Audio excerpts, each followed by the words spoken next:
Hiya, thing.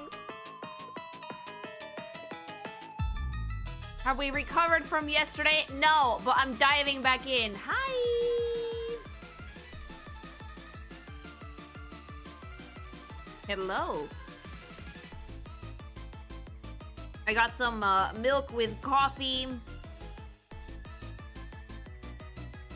I'm strung the fuck out and I'm ready to go. Tell people about the subs. I'll tell people about the subs in a minute. Time to derail the stream again. I don't know if it's gonna be a thing that's gonna happen today. I can safely say I've never seen my chat be that down apocalyptic for a character before. Like, I never really doubted the furries. Hi, Hitler.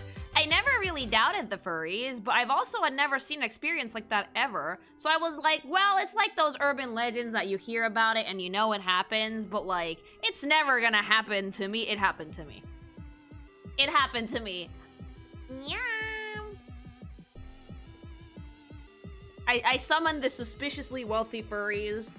It was probably the wildest fucking derailed segment that I've ever had on a stream. Wave was probably gonna be able to make a video out of it, like... It was a time.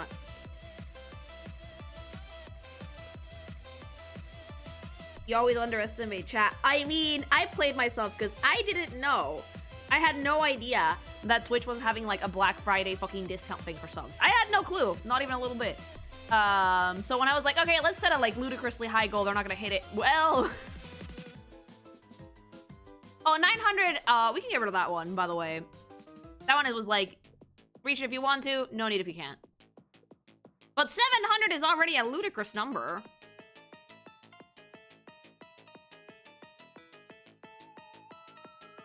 The stars aligned for that moment. I played myself. Hi. I played myself completely. I was not at all expecting that. Like, forgot to making a discount comic, Lily. It's not a discount comic at all, though, because, like, you guys are still subbed. That's awesome for the channel. And it's still something that I'm gonna put on Patreon. The super interesting thing is that the animation is actually gonna have voices, which I don't do often. Wealthy furries. Is there any other kind of furry? I don't think a community could commission that much elaborate suits without fuckloads of money. You know, fursuits are actually really pricey. I looked into it because, like, of course I did, because I thought it was interesting, and like just a mask is like at least $1 grand. Just the mask, and that's the starting price. Very basic. They professionals too are not knowing about sub sale, right? And you said it. You already said it. Semi-professional. I'm not on Twitch all day, guys. I'm working all day. I would love to see your review for the Sonic comic characters. Oh, that one's gonna have to happen eventually, considering the fact that the first Sonic one did so well. Thanks so much for the super chat, by the way. I got my rent raised today. Do you know a caffeine source that's not only delicious, nutritious, but also affordable? If only a streamer could tell me about one. Better yet, if they had a discount. Oh yeah, I can tell you one, actually. Are you fucking tired of spending €1 or €2 for each can of Monster, which is terrible for you and tastes like garbage? Then I got a fucking alternative for you. For clarification, Torchica is partially popular because she doesn't have a break and has a mouth. And because the community are degenerates, but I love you. Thanks so much for the super. Try Gamer Subs, honest to God. If you want an energy drink that's actually affordable, each Gamer Subs tub has 100 servings. Each one of them costs like €40. That's 25 cents a serving, okay? That's incredibly affordable. One can of Monster, which is like one serving of an energy drink, can cost you like €1 to €2. Do the math, 100 cans of Monster versus like 100 servings of gsupps. Not to mention, gsupps has a fuck ton of flavors. They come in caffeine-free, and they have sleep aid now. AFK, which defeated the sleep terrorist that I'm married to, so that's a count for something. You can go get yours now at gamersubs.gg/kinkimation and or use code kinkimation at checkout for 10% off. They have cool sales every so often. They release new merch very often. Cool, cute waifu cups, Goonie waifu cups. The pixel cups are hubby's favorite, fun fact. But they have a lot of stuff. For $1 equals €1. No, €1 is like 0.87 or 88, I think. I haven't checked. But it is cheaper than buying Monster cans.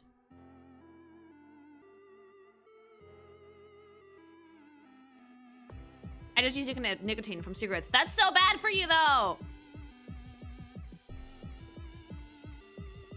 The supply for fursuits, I imagine, is already pretty low, but then the demand is just furries. Dude, no, like, a basic fursuit with, like... not even crazy customization or anything, just a really basic one is, like, 1K for just the mask. Lily, I just discovered the Dandadan comic. When did you make it? The Dandadan comic was a Patreon comic for about 2 months ago, I believe. I put up a few pages on Twitter when I make them go up, but sometimes I post whips. But if you want the full thing, it's over on Patreon. Hi.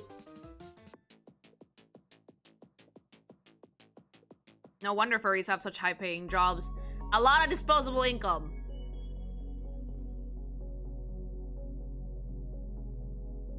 I kind of wish that you could find gsupps in grocery stores. Oh, me too. Like, they have the cans now, which are awesome, but yeah. And the most basic bitch fursuit is like 2K. At that point, I would get a VTuber. You can make yourself a VTuber for like $0 American if you want. How much did Lily Goss cost you to make? Nothing. The only thing that cost me money was my background and my music. How? Draw it yourself?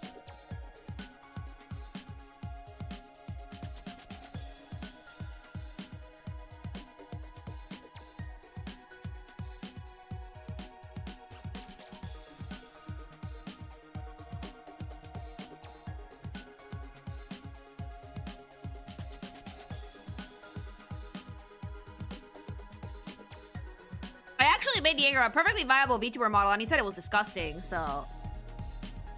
I made you one, and you said it was gross.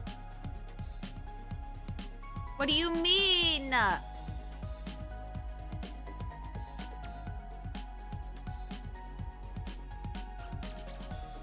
Surprised that there's as much furry avatar VTubers. There's a few. Did you make him a sex waifu? No! Kind of. But, like, he was like, if I was a girl, I could farm so much. I was like, you can farm as a guy, dude. Just find your audience. God, don't be deceived. She's lying. Hi.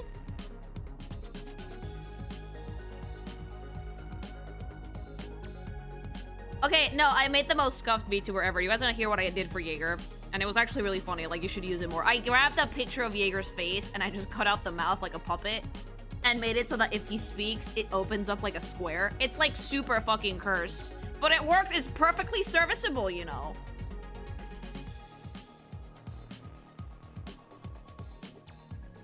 I was wondering what program do you use to run. It's so cursed, but so funny. Oh, I use Honk, actually. Pros, perfect lip sync. You can lip sync so much in this one. Mine is super precise. Cons, no support for animated GIFs, and it only allows for 8 expressions. But you can do a lot with 8 expressions. I do a ton with 8 expressions. You made Jaeger a South Park Canadian. Yes, I did! And it was really funny. It's crude but functional. It works! How normal will chat be today? I'm expecting... not. But not as much as yesterday. What's on your to-do list for drawing? A lot. A lot of stuff. Not just soap goals either, like normal work.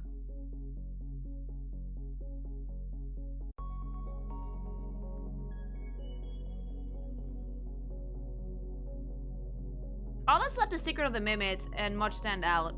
Not Much Stand Out. Makes sense. But I did want to do it, and then we can just jump into Skong for a little bit.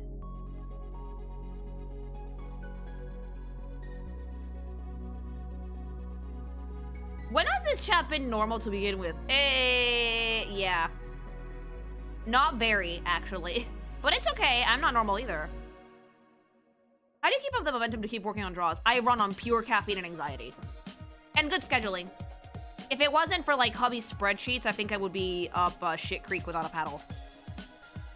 Also, I draw a lot of shit in advance. Like, With the exception of the monthly comics, which I usually tend to make like the same month that they're going to be released, I usually have like a week or two ahead on weekly comics.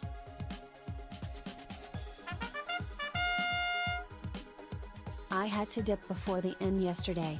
Did you reach the sub-stretch goal that makes the Roxy comic just you and hubby cosplaying as the characters? Oh my god, no, that would be so cursed though. I'd have to get a whole ass fursuit, not worth it. Thanks so much for the super. There's also the European Sonic comics you'll also have to review. Oh, I mean, I don't have to, but like, we'll pick the standouts from the comics. Let's leave it at that. Thanks so much for the super chat. That means that a lot of things kept in your vault are probably not usable anymore. My art style changes so fucking frequently that, well, it doesn't even actually change that much anymore now that I think about it. New FNAF stream, so I'll say it first. Would. We haven't even started yet, though. Thank you for the super. But no, we haven't started yet. So, like, the thing with my art vault, right, is that a lot of the stuff in that vault are a few years old. Nowadays, my art style changes are, like, negligible. I do stuff every so often to, like, make life easier for myself or just, like, fix a structural problem or something. But I'm not actually, like, changing, especially in the faces, I'm not actually, like, changing much about my art style anymore. So, the stuff I have in my vault now, compared to a few years ago, is usable. A lot of 14 shit. Hi! Are we gonna get a pink Padoru thing? I'll make one if I have time. But I don't think I'm gonna have time.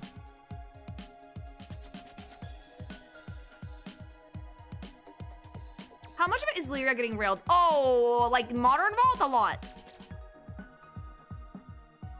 I remember the little hearts on the ads when I first found your comics. Oh, I still had those. Wait, you used to play 14? I do. I do play 14 on occasion. I have to go back. I do have to go back eventually.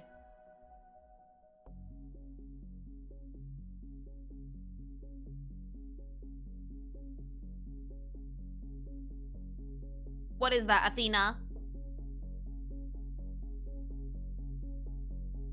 Hi!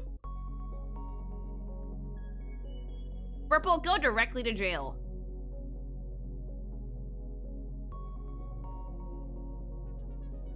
I could never revise my old drawings on stream, though. They're all incredibly not safe for work. Hashire sori yo, kase no yuno ni, tsukimi hara wo, padoru padoru. I do know it. I do know what a padoru is. I've made them before. Do it, bitch. Come on. No. Like, I'm not ashamed of my old work or anything, but I can't do it on Twitch. Lily's God's horniest soldier. I was put on this earth. I was put on this earth to fucking enlighten humanity about sex.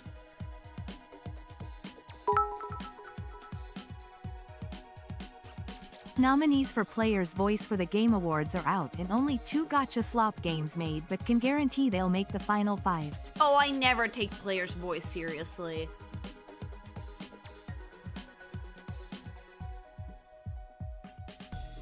Just blur it. We've seen enough blurred pictures to unfilter our eyes. No!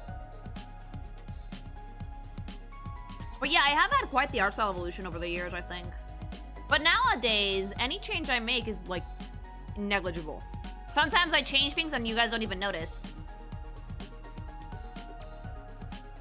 Can you make a Patreon tier that's only the dog in her little fuck-ass winter clothes?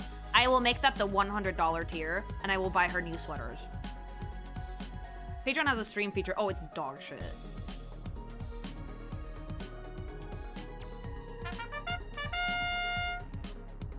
The first stream I caught was FF14. You finished a mid-expansion, divorced a lion girl, then fought a giant space vase. Yeah, it sounds about right, actually. I have to go back to 14 to finish divorcing the lion girl. Thanks so much for the super. You would be getting so much bombastic side-eye from the sweaters. She doesn't like clothes. Ah, yes, the dog finally getting punished for her sins. The bitch. I was cooking tuna today because I was going to make like a little rice bowl with like tuna cubes on them, like seared. And I dropped one from the pan when I was serving it up and she fucking gobbled it. I was not happy with her. I am skipping Player's Voice. It's too much of a clusterfuck and that's not even worth it. It's not. The post-patch quests for this X Factor are actually surprisingly good. God, I hope so.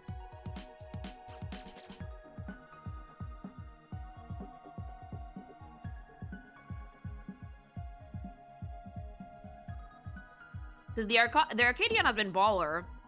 The first one I played. I'm just waiting for the last one so I can, like, actually go back in. The main thing I would probably be focusing on if I play 14 at this junction is the MSQ and Arcadian.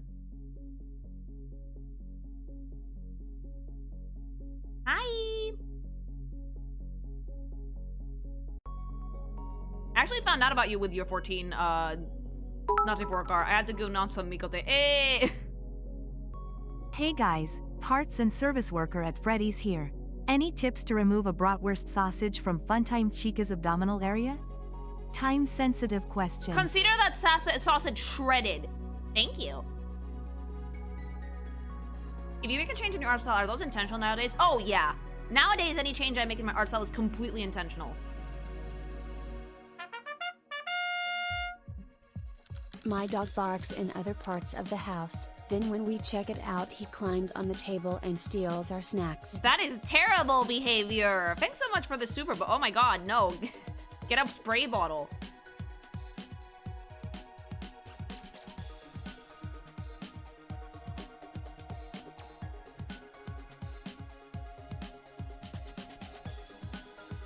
I discovered you through the Anthro phase. I didn't realize it too much later. A lot of people don't know that it's the same person.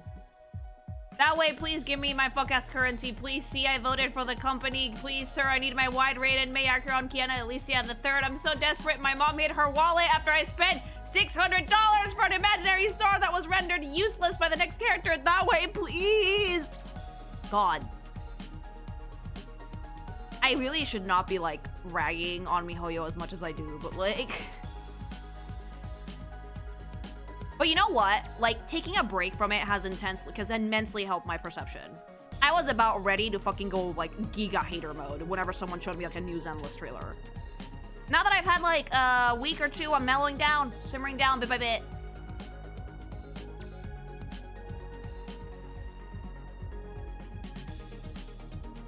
I'm not gonna fucking jump back in fucking dicks a-blazing or anything. But at the very least, I'll be able to work on the content for MiHoYo games without, like, immediately spitting venom. They're making a new game, too. They're making 3 new games, and they're all gachas.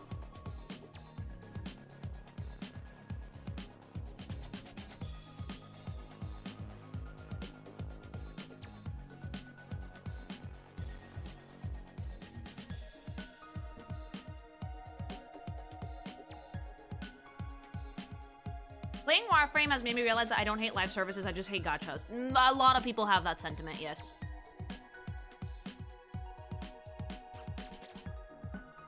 What do you have planned for December? Many things. Super busy.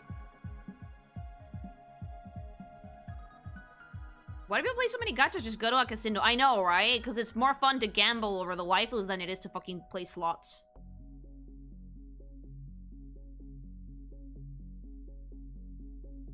I can't wait for gachas to get regulated like loot boxes. Oh, regulation for gachas is desperately needed, yes. Okay, alright. Let's begin, shall we? So yesterday, I thought I was gonna do my last Five Nights at Freddy's review. But, I, accidentally jumped into the arms of feral furries, and we got derailed for about 40 minutes. Insert clip, please.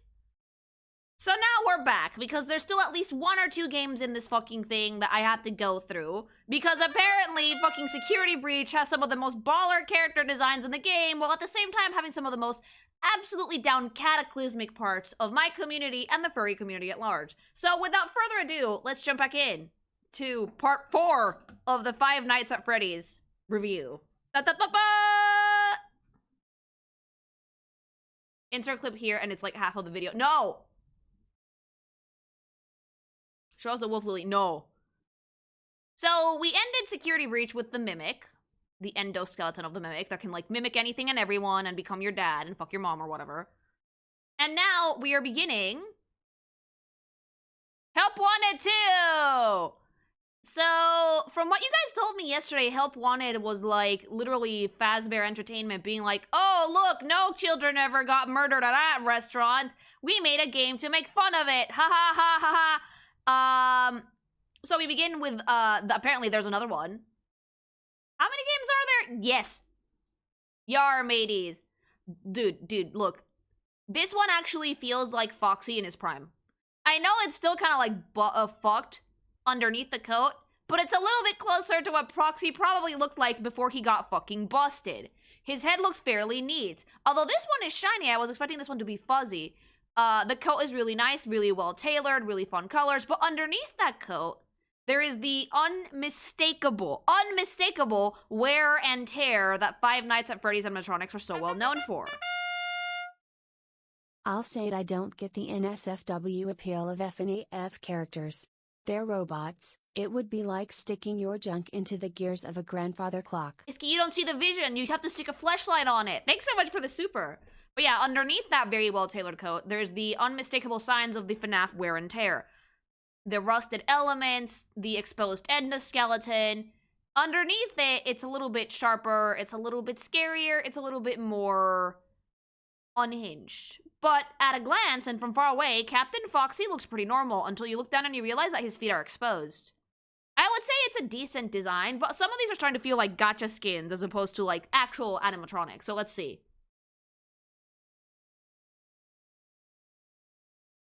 Carney. They spelled Freddy wrong. They spelled Freddy wrong, and it looks wrong. Why?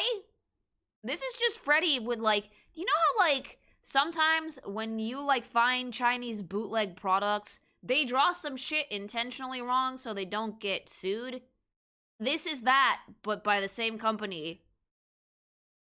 It looks like that beaver from Scott's non-FNAF game. Yeah? It looks kinda zoobied out.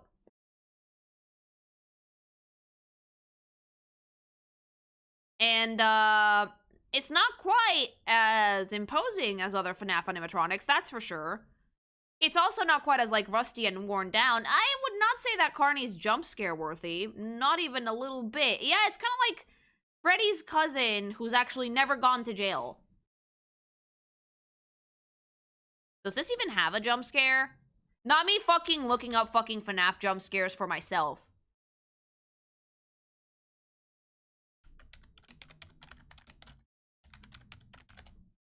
Or is he just an Easter egg? No, you're just there. No jump scare. Oh wait, no, he does have one. Jesus, the animatronics are gigantic in Help Wanted. He looks like if Freddy sold used cars instead of pizza, yeah.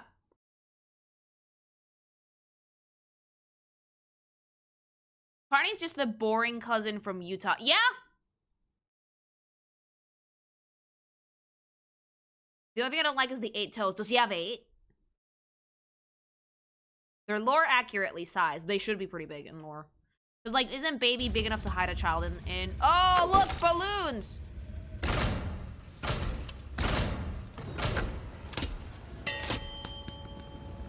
I don't care about the warning. Just give me the bear. Oh. That's not scary at all. There's also FNAF World if no one told you. Oh, I know about FNAF World. I don't think... Did we include FNAF World in this? No, we did not. Since it's just chibi versions of everybody, we decided not to. That's not at all scary, by the way. I shitted myself. Oh, poor baby. Where is hubby with the lore dump? Lore master! Is there any lore for this? He just shrugged. No. You don't know? For shame! I thought you were in research mode. Oh, well, he didn't play this one, so. Thanks so much for the bits, Hiru. Thank you. Shame on hubby. No, I mean, he has his hands full helping me fucking manage all this bullshit, alright? FNAF World is 90% recolors. I believe that. I believe that. This guy doesn't have lore. He's just there. I like the sunken eyes, and it's a pretty decent color scheme, but, like, otherwise really unassuming. Kind of boring. Jackie in the box. Ooh, I love this. I actually love this. 2 bits. In all seriousness, Carney was the animatronic at Fall Fest, a carnival that's important to the lore of Secret of the Mimic. He's also implied to be lefty, since their shells are the same. Okay, whom's the fuck is Lefty? Like, no wonder your name is familiar. BB?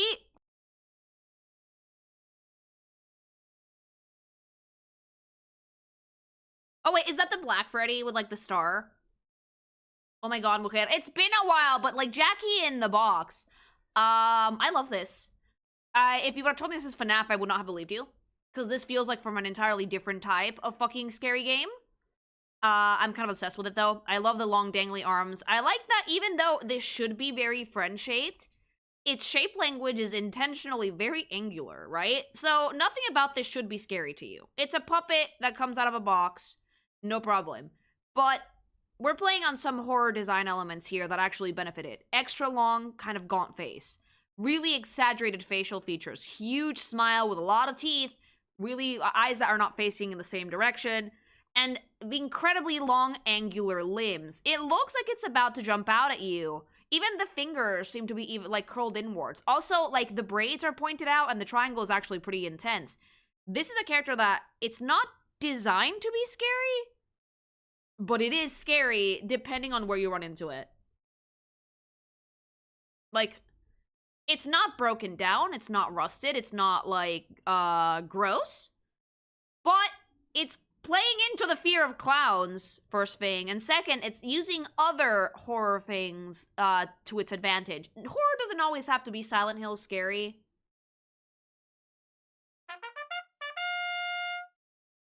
Jackie is not made by the Fazbear Company. There's going to be a few like that coming up. Oh, is that a lore thing? Like, legit? Oh, I love that, though. Thanks so much for the super. You wanna know what I like? You wanna know what I actually like? I never thought I would say this about FNAF. Like, holy shit, fucking slap me in the ass and call me a cookie. Like, how the fuck does the FNAF team have this much insight into character design? They actually have some really good designers, I'm sorry. I thought that most of these were gonna be garbage, and I was gonna be having the roast of the century and an amazing time making fun of this shit. I've been humbled. Because knowing lore-wise that this is actually not a FNAF animatronic, and having its fucking entire shape, language, and design in general be that different is genius. Okay? Of course it is. Of course it's not a Fazbear thing. Fazbear has its own design language, this does not. It's still scary, mind you. But having an in-story reason for why it looks that different is genius. You should watch the YouTube song Jackie's Box. For the meme. I'll check it out later, thank you. Clue C Fever. I'm making a hot girl out of this is going to be so easy. Criminally easy. She jumps out of the box and sucks your dick. Like, they hired their own Lily. No, they actually have some good designers. I thought I was going to be in here for the roast of a lifetime. Apparently not. I've been humbled. They have really good designers because they understand that every game, every concept, every story usually has its own unique designs, right? Design language isn't just like the way you put a character together. It's like a thumbprint. FNAF's thumbprint is blocky, big eyes, endoskeletons, a lot of teeth, animal creatures. Putting in a character that it's also an animatronic, but has completely different design language, and then explaining that the reason it has different design language is because it's not from Fazbear, it's from another manufacturer, is actually fucking genius. Okay? And I do really like that. This was made by the company that was bought out by Fazbear. Oh! Because, like, you look at it closely and it's much more ornamental than the Fazbear animatronics. The Fazbear animatronics don't have this much detail. They don't have clothing patterns like this. They don't have the ruffles. Even the box that Jackie's in is way more embellished and there's way more attention to detail. Almost artisan. Whereas the animatronics for FNAF are colder. They're a little bit more corporate. So it's actually really interesting to see that in-game we have a reason for this. I'm genuinely floored by as how time has progressed. Even though the games might not be the best, the character designs are gaining momentum. It's kind of how like Pokemon had really like weak character designs at the start, but as the franchise has progressed, the character design has gotten stronger and stronger and stronger and stronger. The same thing here. But in Pokemon, I expect very strong character designs. They've always been able to give me strong character designs. With Five Nights at Freddy's, I did not, and I am actually very pleasantly surprised to see that they have very good understanding of what character design is, especially for horror. Yeah. Designing for horror is not easy, chat. When I was working on Haunter's Pokemusu, I had to scrap the original design because it was too cutesy. I needed it to be creepy. And there's some, like, rules you need to learn if you want to make something creepy. If you actually apply them selectively, you can make something go from just a little bit unnerving to, like, downright horrifying. Yeah. So I do like Jackie a lot, and I like the lore reason for it looking the way it does even better.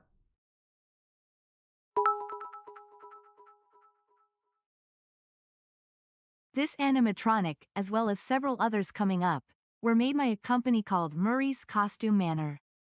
Fazbear partnered with them but then ran them out of business before scooping up their employees and characters. Jackie is basically the ancestor to the marionette from FNAF. You can see the puppet mask shape plus the box. That's actually fascinating because it means that, like, this, like, puppet that was crafted... Hi, Georgie. Would you like a balloon? Oh, no, stop, no, Thanks so much for the super. This is fascinating because it actually means that it was similar to, like, a corporate buyout. This puppet is put together with a lot of artistry and care and attention to detail, and the FNAF animatronics look very corpo. So, that kind of just shows you the type of company that Fazbear is. Why did you just can't finish? It has a character limit. The Mimic costume. Oh, no. Oh, Jesus. And then we have the opposite side of horror. The horror in your face horror, right? So, if you want a very basic breakdown of what can make something scary visually. 3 years and counting things. Hey, Cause, thanks so much for the sub. Thank you. Happy 3 years, sub-anniversary. Yay. If you want a breakdown of what can make something really, really scary when it comes to character design, and when it comes to horror in general, there's a few elements you can follow. The first one is you have to embrace the uncanny valley.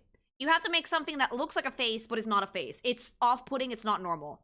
Cubico, thanks so much for the membership on YouTube. Thank you. Second, you have to exaggerate, and for uncanny, you have to exaggerate features, elongate them, make them wider, make them weird. Make it something that, like, from far away, it looks like a face, but as soon as you zoom in, it's like, ah! That's one. The second is you have to keep the fucking shapes in mind. I've talked about shape language before on this channel, about how certain shapes can, like, invoke certain feelings. Like how circles are friend-shaped, squares are, like, really strong, stoic, stubborn, and triangles convey a lot of intensity, but also, and in that intensity, erraticness. And that erraticness can often be something that people are afraid of. So the design has a lot of triangles, for example. Sharp claws, sharp teeth. And another thing for horror is you have to make it feel unsafe. Humans often don't feel safe in environments that are too cluttered, not well kept at all, dirty especially, like rusted over, and just uncomfortable, oppressive. They feel like places that you should not be in. A good example for this is Silent Hill 2. The environments in the remake were actually really, really great because they were rusted over, disgusting. I did not want to be there. And this is a character that I do not want to be anywhere near. The color schemes also need to be super desaturated, if possible, dark and oppressive, okay? And those are usually the basic tenets you need to follow if you want to make something scary. Now, Five Nights at Freddy's kind of like follows the bastardization of something that should not be scary, but it is. Oh, Darkness, thanks so much for the membership. 4 months of Pink Fing 2.0. Where does the time go? I wonder what animatronic Pink Fing's damage would be. Oh, I would annihilate all of you. Thanks so much for the membership. So, FNAF actually likes to bastardize cute things and make them scary, but they do follow horror design rules. And they follow them pretty well. Maybe at first it wasn't as clear-cut, but as the games have progressed and, like, Scott found his own and actually has, like, a design team, I'm assuming, they've really, really nailed the principles. The jump scares are not scary, but with the right atmosphere and music, FNAF could actually be downright horrifying. So this Mimic character, yeah, I don't want to be anywhere near it. Please leave. It sort of reflects the history of Chuck E. Cheese taking over Showbiz Pizza and basically butchering the Rock A Fire Explosion animatronics. There was a chilling moment during the transition where only one of the animatronics with a puppet remained and was self-aware that his friends were gone and he was about to hear Your place, to which the puppet tried to reassure him. He was gone forever a few weeks later. Lily animatronic went, God! Could you imagine? Have you actually seen any of the Chuck E. Cheese animatronics, you know, from the 70s and 80s? No, they were not cute! FNAF actually lends itself a lot to creative design due to being realistic, yet supernatural and sci-fi all at once. It's bizarre creative freedom. Oh, don't get me wrong, the story is babble. There's like a ridiculous amount of writing there that makes no sense. But I can tell, and I can say confidently, that their character design has gotten better over the years. which I was not at all expecting. I thought that like FNAF was just like a cash cow. All right, let's move on. The Mimic Murned. Okay, this is like a merge of a bunch of animatronics, including like a testing animatronic. Like logo here, like it has like testing dummy vibes. The eyes are horrific. I think we're leaning more into sci-fi now with the horror as opposed to just the haunted children bit, you know? This definitely feels like an AI gone rogue. Like, this animatronic suit is definitely missing parts. It's kind of like the Mimic fucking scrounged up anything he could find for this. I love the Chica face on the side, especially, because that makes it feel like he just grabbed it and, like, fucking tacked it onto his face. Chica face, yeah. It has Chica face, it has Fazbear parts, it has Foxy parts, it has test animatronic parts. It's a very creative way to show that this character is kind of like an amalgamation of things, and it likes to mimic things. This is also, like, part of Bonnie's face, I believe, but upside down. I think it's upside down Freddy's face. Also, Chuck E. Cheese never capitalized on FNAF hype and basically got rid of their animatronics at a time where kids were more fascinated with the animatronics than ever. They seem to be really petty towards FNAF for some reason, even though it could easily have revitalized their business. Oh, they could have partnered with FNAF and brought the animatronics back, but they decided not to. So yeah, the Mimic, we're actually in Secret of the Mimic now. This is horrific. Absolutely disgusting. I do find this kind of scary. I would not like to run into this in a dark room. Now, the only downside to FNAF is the jump scare things. Although I have heard good things of Secret of the Mimic. Maybe I could play it someday.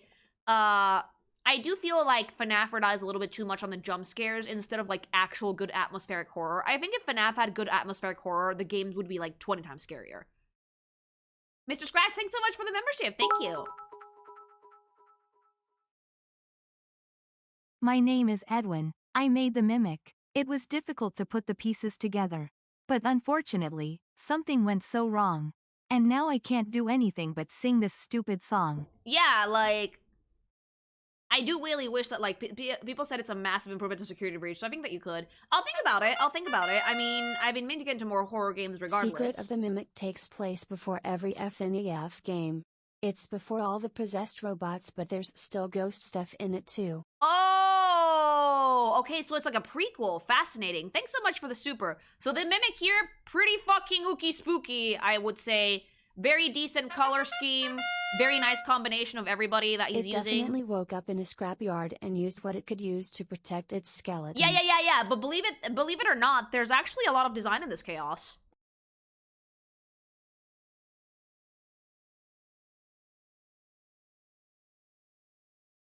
Like, believe it or not, there's a lot of design in this chaos.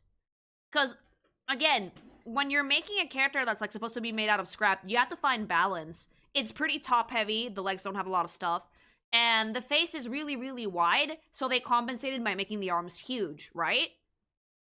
At the same time, it is meant to list to one side, which is why the right arm and leg feel bigger than the left one.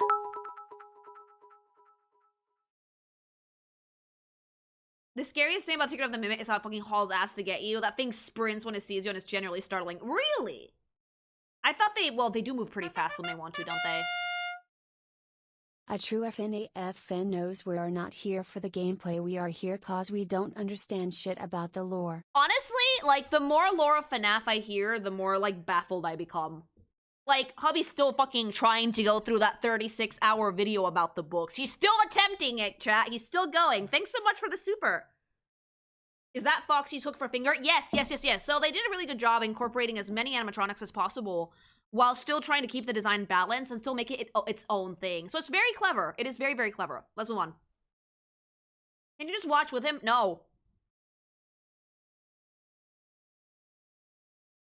Jackie, out of the box. Oh, no. Remember when I said, that the design for this was not meant to be scary, but it could be? Yeah. There's an old Japanese urban legend about a girl who got hit by a subway train and lost her legs, and now she crawls around, like, the tracks chasing people. This is what it reminds me of! Take it. Yeah, that one! Yeah. That one. It's that, but a clown. Like, They just made the sclera black. They cut off the box, and they made the fucking position way more angular and a little bit more off-putting, and that's it. It's awful. Terrible. Do not want to run into this at all. But it also has, like, a more worn-down version. Like, ooh. Brother, get the Melta. The multi-Melta. I would fucking turn this into scrap, actually. If you see it moving, it's even worse. Oh, now I kind of want to... Oh, no. Oh, God. Without the nose, it's even... Ugh. It reminds me of the puppet, but it's way worse. And, like, I imagine the lighting in this game isn't very bright, either. Also, guys, please tell me Secret of the Mimic is not VR. 90% of the enemies in the game is just the Mimic in a costume. Including this one. Oh, that's horrifying. That's even worse. Thanks so much for the super. No, no VR. Okay, okay. Maybe I can play Secret of the Mimic. Maybe I'll make a sub goal for that. Maybe I can play that one once we soundproof the office, because, like, I do screech at jump scares, even if I don't find them that scary. We're still waiting for that. No, you can play it on PC, Lily. Oh. So Jackie out of the box? No. Jackie, go back in the box, please. Chum it back in.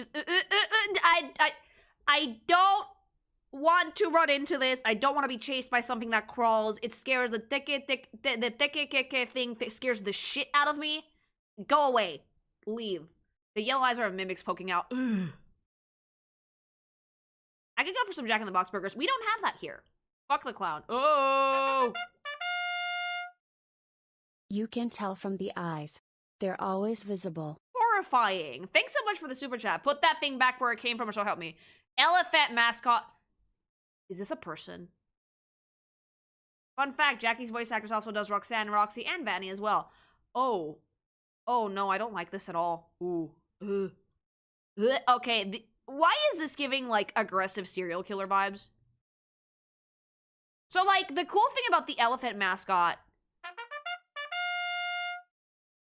There will most likely be a toy version that just jumps at you from the box, lol. I mean, that's better, I guess. Like, okay, so... Little fucking fun fact when you're, like, designing anything clothing related. Usually, when you're, like, making clothes... Mimicking people in a suit. Oh, God. When you're, like, making clothes, one of the first steps that you will make when you're, like, crafting an outfit... I didn't know Oogie Boogie had a fursona. Oh, my God. No. This is actually nothing like Oogie Boogie. When you're crafting an outfit, usually you will draft your pattern on muslin, right? It's a type of fabric. So that you can cut it, you can pin it on a mannequin, you can, like, do adjustments, and you're not wasting your final fabric. Because oftentimes, the actual fabric you're going to use to craft a garment is going to be pricey. Especially high-quality stuff. So you will craft the costume, you will craft the outfit in a low-quality fabric that's very, very cheap. Once you nail all of the patterns together, then you can actually, like, use your final fabric. What I think that the elephant mascot on the right is that draft. It's the draft for the costume. It's like when they were trying to get the shapes right, and usually you stitch them together very loosely by hand, so you can, like, rip them apart and, like, reassemble them if need be. There's something that my grandma taught me how to do. When I very, very briefly, like, did some cosplay in, like, college, is that you usually use, like, very cheap scrap material to do this shit, so you don't waste any of the good fabric. I think that's what this mascot is. It's the prototype. And then next to it, you have the final thing, which, the children would scream. The children would scream and cry? Okay? Okay, I'll see his FNAF app after this, but Secret of the Mimic, you work in an animatronics suit warehouse. There's lots of unused costumes the Mimic fills in. There's a bunch of corpses hitting around the game. Previous Fazbear employees the Mimic killed and stuffed into suits. Remind you of anyone he could be mimicking? Ooh. Ugh, chat, Jesus. Impressively dead at. If a child saw this, immediate crying. Wave, insert clip of a child crying. Just to elaborate. Like, if I saw this at a birthday party, I think, like, congrats for the trauma. Your kid needs to go to therapy. Okay? Your kid needs to go to therapy. Like, the shape language is nice and round and friend-shaped, but the face is so intensely disfigured and disgusting. And the color scheme is so drab and reminds you of drowned corpses that, like, no. Ew. I don't know who did the design work for Secret of the Mimic, but, like, may I just say, my compliments to the chef, you fucking cooked. This is a phenomenal set of designs so far. Nothing has felt stale, nothing has felt boring, everything has felt incredibly uneasy. Now, I genuinely wish that you would put the jump scares down and make an actual atmospheric horror, because I can guarantee you, it would scare the living piss out of people. The building is filled with costumes and the mimic will randomly pick one to jump in and hunt you. Oh. Its behavior changes with every character too. Oh. Oh, wait, that's gross. Thanks so much for the super. I wish I was here for the last one, but in sister location, the player was basically turned into a skin suit. It's terrifying. I remember that, yeah. I remember that bit. Yeah, you were turned into, like, a meat suit. That's disgusting. Thanks so much for the super. But yeah, the character designer for Secret of the Mimic fucking cooked. Phenomenal design so far. Everything has felt incredibly off-putting. I think Mimic actually accomplishes that. It's best, not the best, but atmosphere and tension are way higher than Security Breach. Now I'm really curious. Can I play Secret of the Mimic without playing the other ones?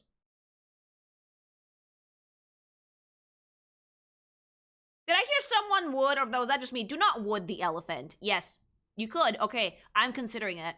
Because the character designs are phenomenal. I can be swayed into fucking playing a game if the character designs are that baller. I'm sorry. It's like a prequel, but like basic knowledge. 8 hours. I'm not getting 8 hours of my life back, chat, because hubby put the video on and he refused to turn it off until it was done. So I know most of the basic FNAF lore, believe it or not. Like, Lily, I know most of this. No one gets the whole story with Mega outside lore consumption. I know so much lore. And you guys tell me a ton of lore anyway, so it's fine.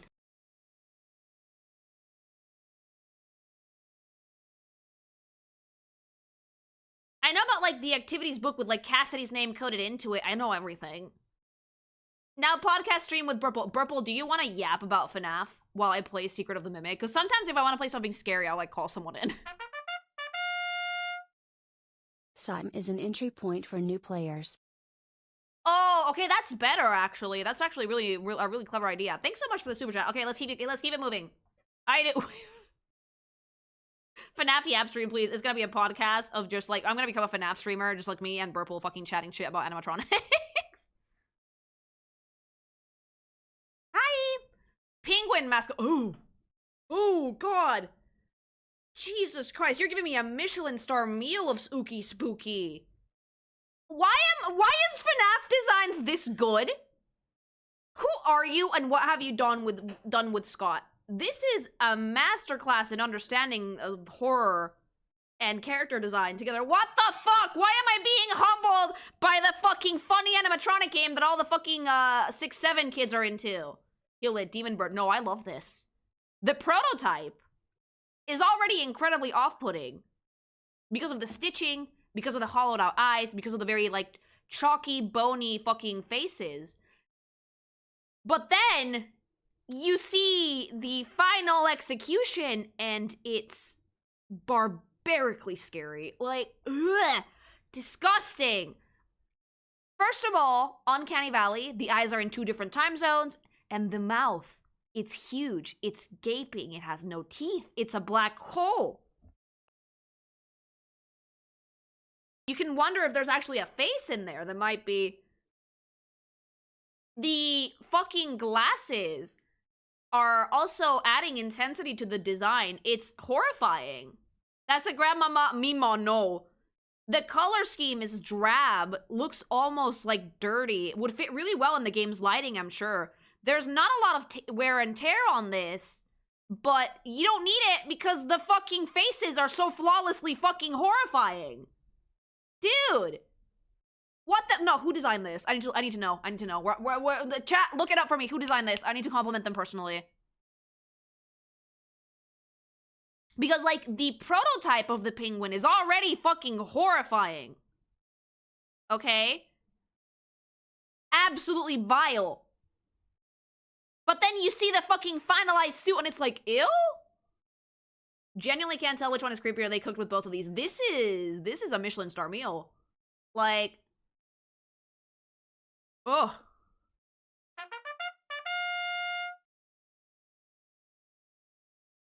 That fuck-ass boha is the scariest part. No, thanks so much for super.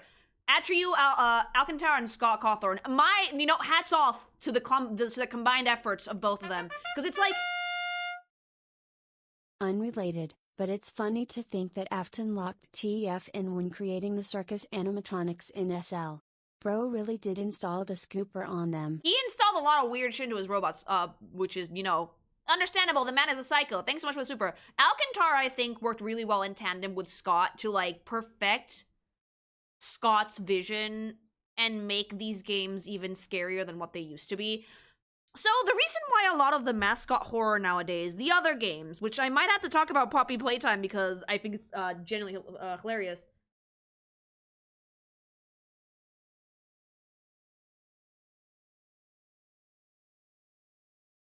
The game was actually made by Steel Wool Studios, the entire game, but, like, the designers fucking rocked it. But the reason why a lot of mascot horror doesn't work for me is because I don't think that they understood the core tenets of making something look and feel scary. Secret of the Mimic does. And even if the game may or may not be great, even if it's jump scary, the visuals alone are strong enough to make me want to buy this. I've never said that about FNAF before. At all. I'm pleasantly surprised. It's the best designs in the franchise, besides the first game. Yeah, these are, I could argue that these would become pretty much iconic. Yeah, a lot of the other mascot horrors, but, who wants the Poppy Playtime review? Like, that one might be a roast. Steel Wool has some passion behind. You can tell that Steel Wool was definitely ready to work with Scott and, like, perfect the concept of the animatronic horror, because these is like if you grab that, like, fucking Chuck E. Cheese one from the 70s wave picture and you just turned it up to 11. Disgusting. I love it. Give me more. Lion. Oh my god. Dude. Oh, Jesus. You know why I think that they perfected this? They're blending design language, fucking shape language really well. The bodies looked really friend shapes, but then you look at the face and it's like, ah! God, please do not put that in a child's birthday party. Please do not put that in a child's birthday party. Super senior looking ass. The incredibly wide, creepy smile and the teeny tiny eyes and giant sunken sockets are just, ew! Ew! Ew. It's friend-shaped, but it's not friendly. Not even a little bit. Oh my god. Ew. Like, and again, the prototypes already look vile. The eyes were bigger and filled out. It could be almost friendly. Yeah, like, you can tell that there was an intent to make it friendly, but, it's not.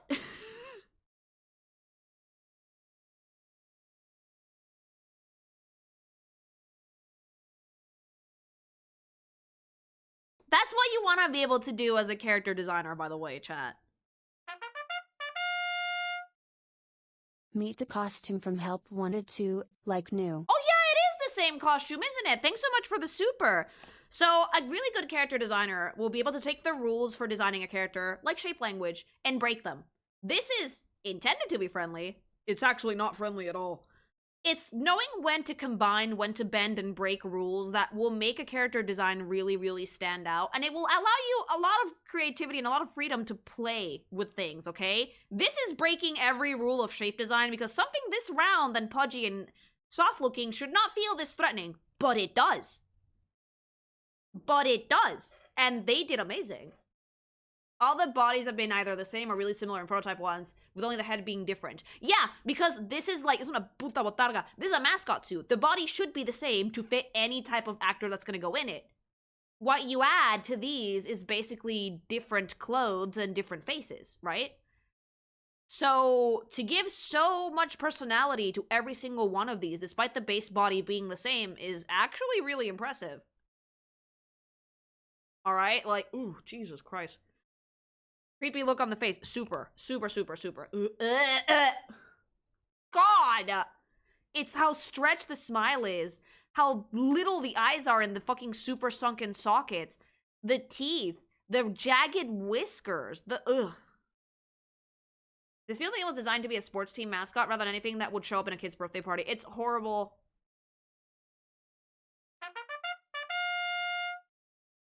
It's so crazy the silhouette is all circles and yet this is the unfriendliest design. Yes, yes, yes, that's exactly what I'm talking about. They're breaking the rules to phenomenal effect. Regale me with more. Oh my god, no. This looks like the dog in the Fun Dip for like when Mabel was like in Gravity Falls, when she was like eating the Fun Dip, but actually vile. Goofy? No.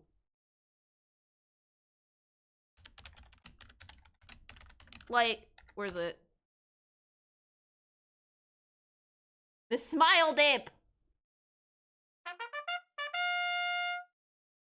Looked at schedule. Having trouble deciding game? Not even a little bit. This is literally what this character is, chat. This. I'm not gonna play the whole clip because Disney's gonna fucking clap me. This. Here we go.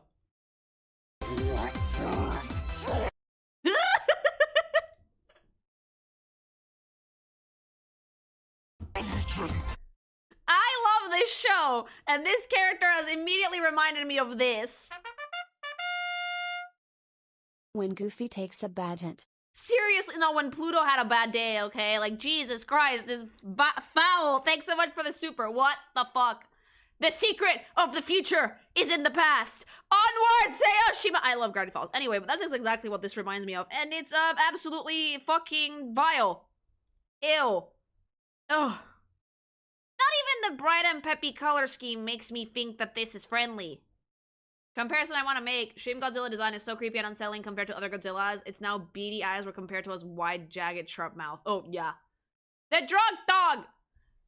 Dude, and again, I love that these are prototypes because you can see where they drew on it in, like, magic marker to kind of show where the clothing would go, where the elements would go, where the eyelashes would go.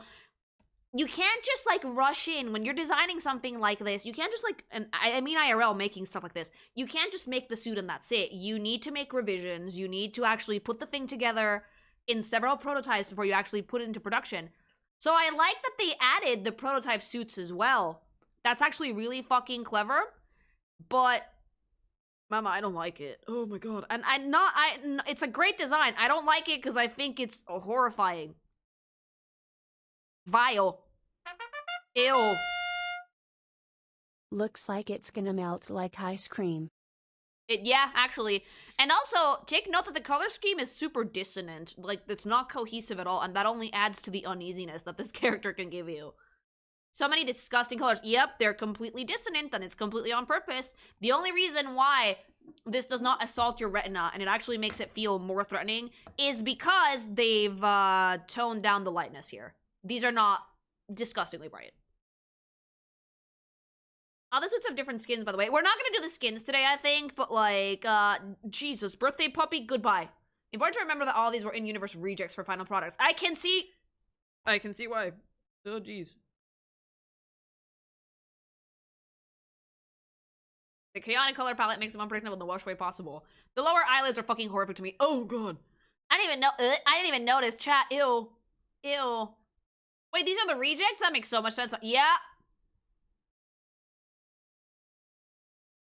It's terrifying. I love it. Like, give me more cuisine. It looks like your dog. My dog is much cuter than this. How dare you? But she is fugly. Sharpay! Oh. This looks like my dog. This one looks like my dog. This one's a bit less scary, I would argue, but it's still very off-putting, especially the prototype suit. There's your dog. This one's my dog. Puppy needs to sleep. He has bags on his eye. This puppy needs to put down the cocaine, okay? Please put down the cocaine. This one's actually, like, an incredibly simple design. The only thing that it has, it's, like, the eyes, the really sharp teeth, and, like, the fur cuffs and ankle bands and, like, the ears and, like, hair. It's not a very complicated one. But it is off-putting. Not as much as some of the other ones. It's not, like, immediately making me fucking recoil in my seat. But I would still not like to be chased by this. The cocaine is a lot. Really big eyes. Much cocaine. Holy shit. Punt the fugly animatronic. Goodbye. Crackhead eyes. Yeah. Cocaine bear. Cocaine bear. The whole thing is that they're a hairstylist. Oh! They do look like a hairstylist. I feel that you can see the mimic's eyes between the teeth in game. That makes sense, actually. Because a lot of these are meant to be, like, mascot costumes? Wow, no, I'm sorry, but FNAF Secret of the Mimic has raised the bar on mascot horror tremendously. Like, I thought it was gonna be tired and dated and like poppy playtime and shit because we run out of ideas. No, we've raised the bar. That's good. That's very good. Okay, why does the prototype look cute yet terrifying? Shape language. The shape language is very, very round. Hedgehog. No.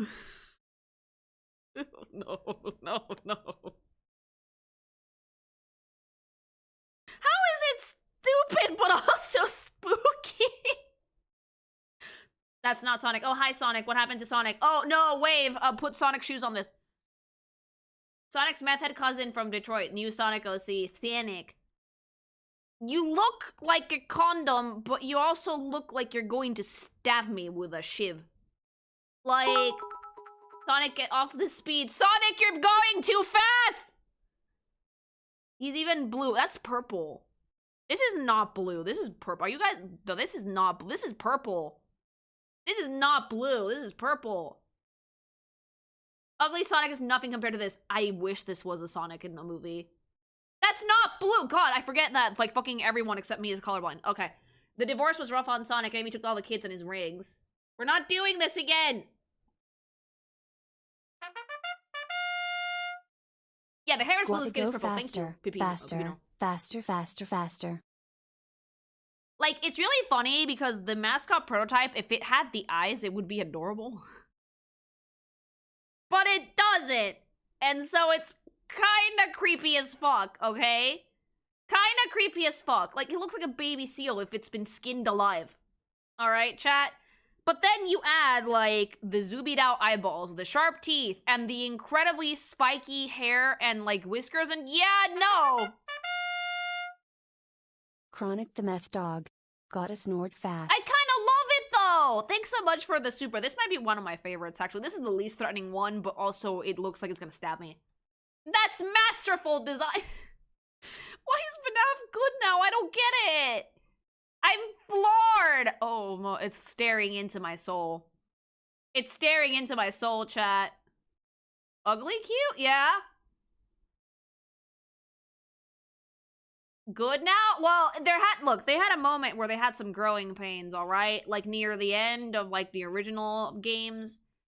And then Security Breach, the character design really stepped it up, and now Secret of the Mimic really stepped it up! Yeah, I think that, like, the thing that FNAF has that, like, beats out most mascot horror is that they're still doing mascot horror. This is mascot. They're not making, fucking quirky characters that are, like, just random shapes that kids would find funny. They're actually still sticking to the theme.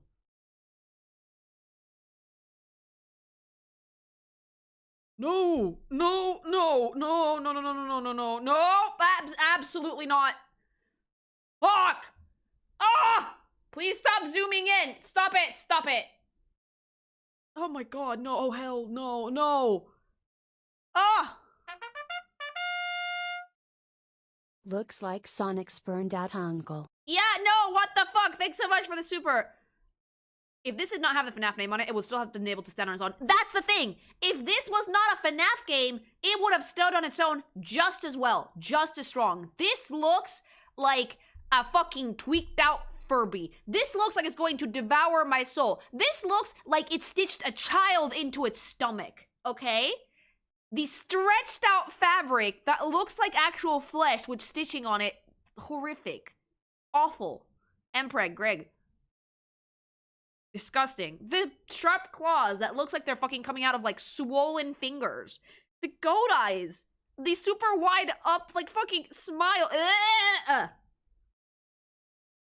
And also, like, garish, but somehow still really dull and like, fucking, like, drab color scheme. This is terrifying. Oh, no. No. Please don't, like, at all get anywhere near me. I will cry. And it's all the same bad guy in these, isn't it? Crack Bandicoot. Oh, God. A little. Thanks for the super. This looks like something that Disney made on a one full horror genre. When your goat still got it, yep. Like, and that's the funniest thing. This unsettles me. Turn it into a woman. Oh, I will. Secret of the Mimic might be the first FNAF thing that I try and fucking sink my claws into. Like, It's fascinating because at its core, this is even more horrifying that it's one bad guy using all of these as its skin. Okay? If this got near my child, I'd have to drop kick it. I would flee. I would leave the child behind. You can get eaten. I'm not getting eaten. Fuck you. Like, King Julian from Madagascar, but worse. This is horrifying. I don't want this anywhere near me or my child. You drop kick the child. I drop kick the lemur, but like, if it saves me, I would leave the child behind, yes. Makes sense that Mimic is basically a robo shapeshifter. Lily, no, it's fine! Isn't there like an animal that if faced with fucking danger, they will abandon their fucking child because they can just make another one? If it wasn't for the ears, I would not have guessed that this guy's a lemur. No, the eyes are super lemur coated. Kangaroo tactics. Oh, it was kangaroos. Humans? No. Quokka. Yeah, quokkas, if they get like really stressed out or threatened, they will just fucking drop their baby and be like, fuck it, I'll make another one. Real nice, nature. Fucking lovely. Yeah, the lyrical lemur might inspire that reaction in some people. Lemurs can get evil sometimes. Most things can get evil sometimes. This is horrifying. This is spooky and scary, and this is a hate crime. Moving on. Oh. Oh no. No. There's nothing more terrifying than something that looks vaguely human, but it's not, and it doesn't move like one either. Side note, if Toads had ever looked like this, I think the Mario franchise would have been a lot more interesting. Mushroom Men? I think that the actual fully dressed one is not that spooky, but the prototype is. The prototype looks like a thumb with a face. It's kind of horrifying, honest to God. Not the most, but yeah, it's pretty up there. Like, I'm pretty sure this was based on Scott's early games. Yeah, this feels like something that Scott would have used in his early games, but they still made it scary, mind you. They still made this kind of ooky spooky because of like the really big sunken eyes and like just the one whole mouth. This reminds me of like, do you guys remember Animal Crossing before they were fucking bitches? Where if you didn't save, Rossetti would yell at you? Well, if you went to someone else's town on the GameCube. Banana Patrick star on the right. Oh my god, stop. Thanks so much for the super. If you went to someone else's town on the GameCube and you didn't save, you would come back home to your Animal Crossing village and your face would look like this. Yeah. I didn't know that it would go away on its own after a while. I thought your villager would just stuck like that, and I deleted my whole village. I deleted it. I started from scratch, because I was like, no, my villager is fugly! That's what this reminds me of. They don't do it anymore. No, Rossetti no longer yells at you. The game just auto-saves every so often. Lily, I didn't know I was like 10! Gyrated face. There's a pink one of these, by the way. Oh! I played an Animal Crossing style horror game before, though. Naked Mycelium Man. My name's not Rick! Rossetti's now a landscaper. Yeah, Rossetti's boring now. Rossetti used to fucking yell at you. But yeah, Mycelium Man, not the scariest. Still kind of off-putting, though.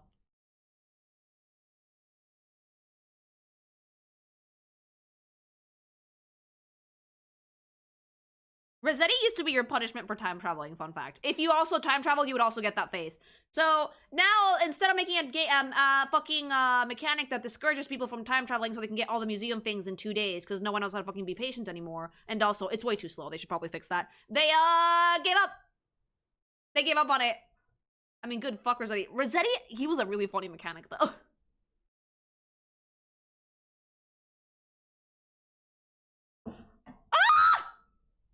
No, they just keep getting worse. They just keep getting, oh my god. No, Hubby, hun, no. Like, guys, you don't understand. Hubby's helping with the presentation. Could you stop zooming in on the faces, dude? My guy. Love of my life. Asshole, zoom out. Oh my god, thank you. Ugh. Pollination. This is gonna go for the fucking flower with the fat tits from Conker's Bad Fur Day. Bees have teeth, right? No, they do not. Like, oh, but the fucking prototype is horrific. This is not the honeybee I signed up for. Nope, the fucking prototype is horrific. Look at that. It looks like a deformed skull. Ew. Like, no, I hate this. But like, it's already bad, and then you add the eyes and the teeth, and it's like, Christ! This should not feel this fucking threatening. Also, the wings look like veins. Why are they veiny? Somehow I could see Danny DeVito in this, side note. Like, why do the wings have veins that thick? Why does it have pecker wings? You like jazz? I don't know what's worse, the proto or the finished one. They're both terrible in a good way. This is amazing. This is terrifying. I love it. Can we get another close-up? Yeah, actually let me close up in the face now. Ew, ew, ew, ew, ew, ew, ew, ew, ew. Fun fact, some species of bees eat meat. Most animals are not obligate herbivores. Fun fact. The teeth! You know what this looks like? It looks like the Mickey Mouse thing in, like, the Disney Adults animation that, like, Meat Canyon made a few months ago. Actually, this looks like this is gonna be designed by Meat Canyon. No cap. Like, ugh.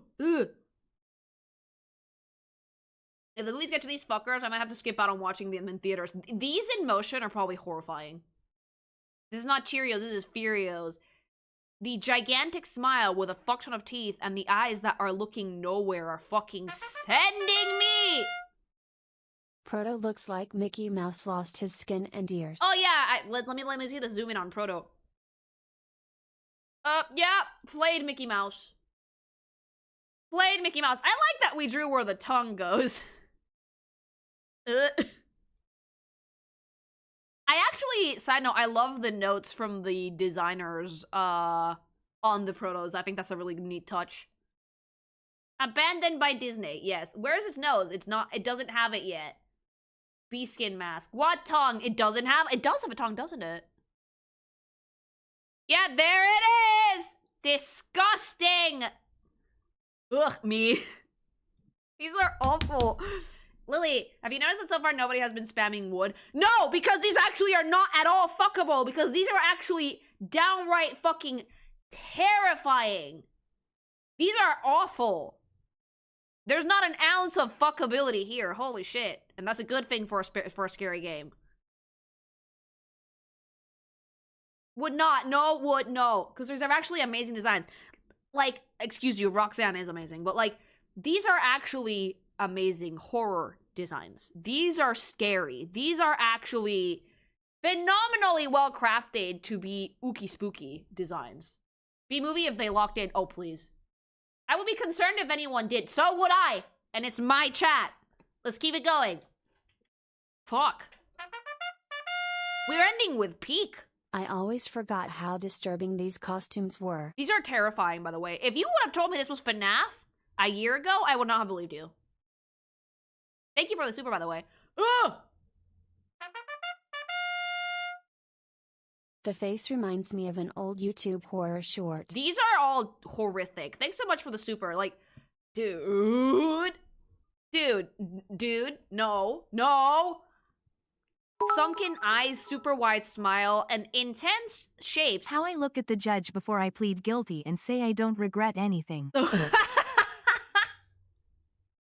Thanks so much for the bits. Like, there's actually some intense shapes inside of the outfit for this character, and, like, the face is pretty angular, but it's interesting that they all have, like, the same base body.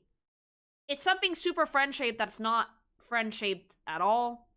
This is worse, it directly stares at you. This is making eye contact. It does feel like they learned into the analog horror aesthetic. They did, and the fact that it's a prequel makes it completely acceptable to not have any of the original Fazbear cast in here, which I love.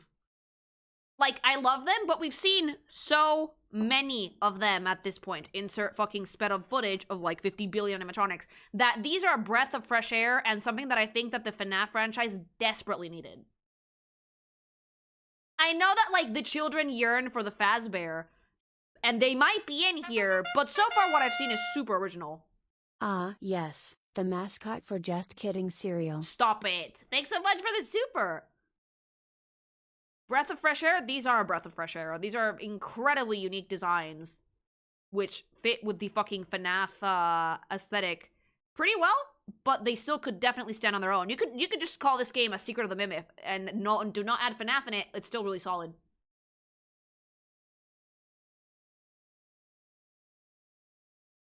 No! I spoke too soon. I spoke too soon. We're gonna get the super cursed prequel version of these. If you guys say that you would not fuck this, you're all fat phobic. Beep, beep, beep, beep, beep, beep, beep, beep, beep, beep, beep, beep. So this is the original Chica. Super fucking curse. Smash next. No! Oh my god, the beak! So these were originally not animatronics at all. These were actually costumes. And now it looks like a chicken. Now it looks like a chicken. She roller skates towards you. How fast is it? Dude, I can see why they changed the design. This was horrific. I say, boy.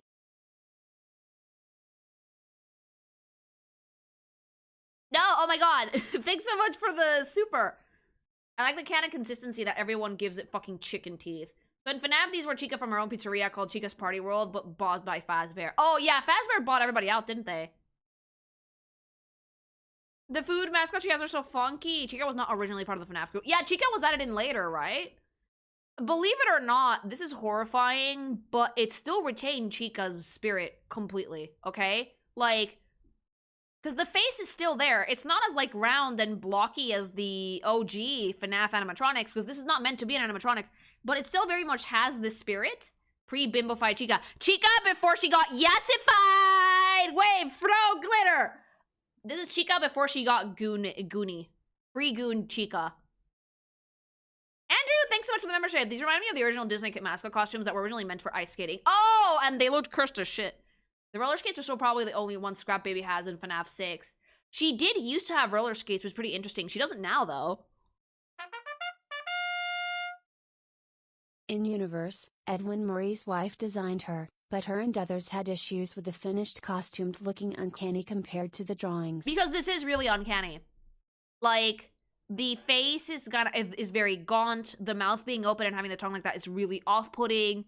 There's more sharp angular things. Despite the fact that it's pretty friend-shaped in general, there's a lot of triangles. The face is incredibly creepy. The eyes being sunken in like that is just not helping. And the fact that it just has, like, the party time apron that does not at all fit well, it just makes it look off-putting, okay? Chica before she had a pimp named Afton. That is vile! 10 out of 10 comment! Wasteland Bandit. Vile! Terrible! Love it! Is this me just being able to their hands look like overmints, kind of? Remember that these were not animatronics, these were costumes. That was terrible. I love it. Out of every animal, why a chicken? Because chickens are normally very soft and huggable and cute. That was terrible. Okay, wild but accurate. Yeah, yeah. But, like, it's the mimic wearing this corpse as a skin. Comment of the year. Best comment in the FNAF character reviews so far. Sometimes the mascot horror misses that these are often are not canonically supposed to be scary. It's all incidental. It takes a lot of skill to translate that into character design. They're very skilled. This character designer is incredibly talented. Because this does give the air that these were meant to be cute, but they accidentally made them scary. Hi! So, yeah, I think that the designers, like Scott and the other designer, they genuinely fucking knocked it out of the park with this. This makes he looks like an off-brand parody. This is the original. The Fazbear ones from older games are off-brand. Yeah. The Fazbear Chica, the new ones, the ones from the first games, rather, those are the new ones. This is the OG. I can see why this was, like, a precursor, though. But yeah. The designers are fucking geniuses because they made all of these, like, uncanny, spooky shit look completely accidental.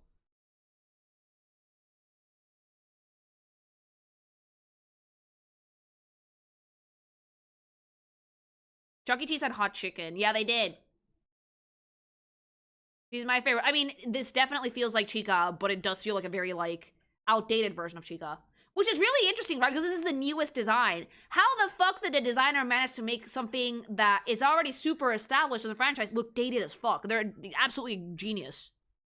Never let this dude go, FNAF. Ah! White Tiger, the fucking K-pop Demon Hunter's tiger if it was actually scary.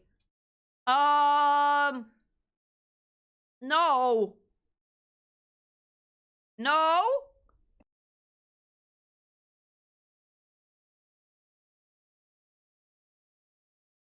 Vile. Pet the cat lily. I don't want to touch it. I feel like it's gonna bite off my fingers. That's a ghost. Cat with homophobia. Heterochromia. This one's an actual ghost. Oh! That's a ghost child. Yeah, this is terrifying. Bad kitty. I love the different eye colors and like how fucking zoomed out it looks. Like they were trying to make it cute. They failed miserably. I hope they keep this designer. Never let them go. Never let them go. You've struck gold.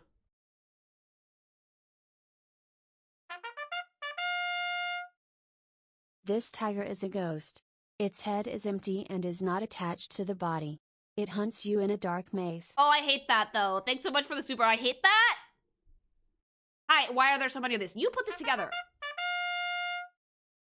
Meet a dead child. Hello, dead child. You look terrifying. I don't want to go anywhere near you. Go away. The super long arms, sell it for me. Thanks so much for the super. The way the head tilts, that makes it look like not at all normal. Remember the abandoned by Disney creepypasta? No.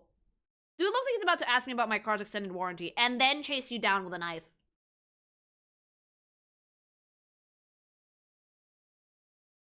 Oh, no.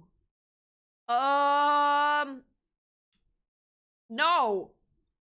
The moon. You should be friendly, and you were not friendly at all. Moon! Big moon. Like, I don't know what it is about this moon that it's not friendly at all. The one animatronic from that meme. That smile is not fucking friendly. It's not just the smile, it's a pinprick irises. Does he have 2 sets of teeth? Oh wait, no, it's fucking fat lips. Oh, that, ooh. No, I hate this. I hate this so much. That, like, ugh. Ugh. It's round. It should be super friendly. It's not friendly. Even if the fact that it emits light. No. No. It has whore mouth. This is fucking lip filler whore mouth. Double chin smile. Energy. Why does it have BJ lips? This is not BJ lips. This is a lot of lip filler, chat. FNAF tonight. It's a costume. It is a costume. That's the worst part. Friend shape? No.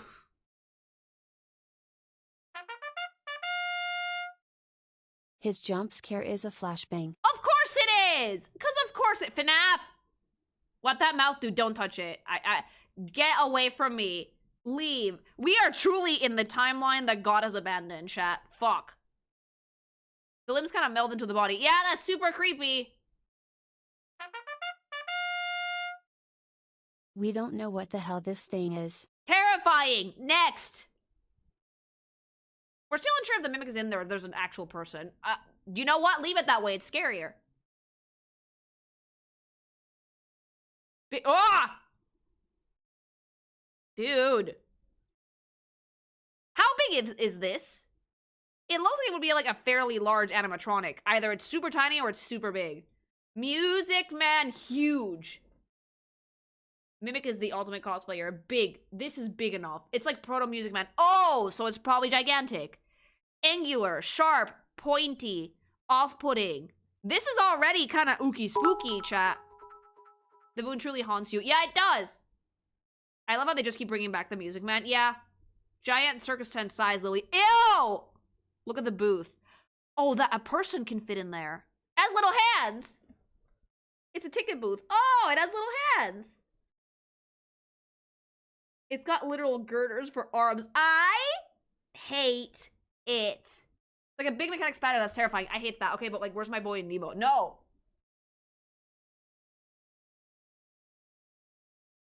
Steampunk flavor? I do like steampunk flavor Music Man. But like, let me see the actual like destroyed version. Okay, that's horrifying. The eyes, the fact that like one of the arms are like dangly and disgusting. Like, how would you even see this thing? It comes in through the ceiling because it is the ceiling. Spooter Freddy? His mouth is a music box thing. Ooh, it is, but somehow it looks super fucking creepy. Destroyed, it looks like Freddy. It does, actually. It crawls on the ceiling and grabs you. No, no. And it looks even worse when it's like all rusted and fucking broken down and nasty. Doesn't know how the room feels with like mannequins. Oh, gross. No, ew. Oh, I hate that. No, go away. No, the masterfully done, eh? Masterful character designs in this one. Terrifying. I hate it.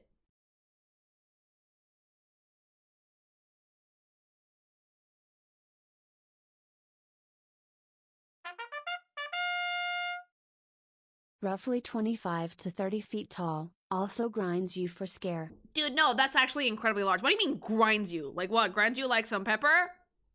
We have 666 chatters on YouTube right now. The devil's number! Welcome! Nurse Dolly. Oh, no. Okay. I hate it. Smash. No! Chat, if it's woman-shaped, I swear to God. I swear to God. Kind of keep it more on the terrifying side. This is still pretty scary. This is still pretty off-putting even without it being broken down and gross. Because, like, the face is super uncanny valley. The eyes are way too big. The fucking, like, it's all in the faces, by the way. The hair is super angular, like sheet metal. It's kind of gross. She's been hotter. No! Those wait, are those defibrillators? So in case a fat person, like, fucking gets a heart attack in the warehouse, they can fucking gank it. I like the animatronic feet on this, though, and I like how, like, jagged and, like, ew it looks. Does it shock you? Call me All Might, because I'm about to smash it. Shot! Edwin canonically fuck this. I have never played this. Wait! Stop spreading misinformation! Don't smash it. Do not smash it. Her jump scare shocks you in the chest. Oh! Oh, that's... Her jump scare shocks you in the chest. No, thank you. I won't want to die from electrocution. Thanks so much for the super. Way speaks the truth. No! Does her face slip open? Yeah. All of the animatronics with human faces, I think, were based off, like, newborn baby skulls that can, like, actually split because they're gross. I mean, meat grinder drags you into the music box. Oh, I thought it was gonna grind you like some pepper. I was like, oh, damn, okay, kinky, okay. Shocking, horrific.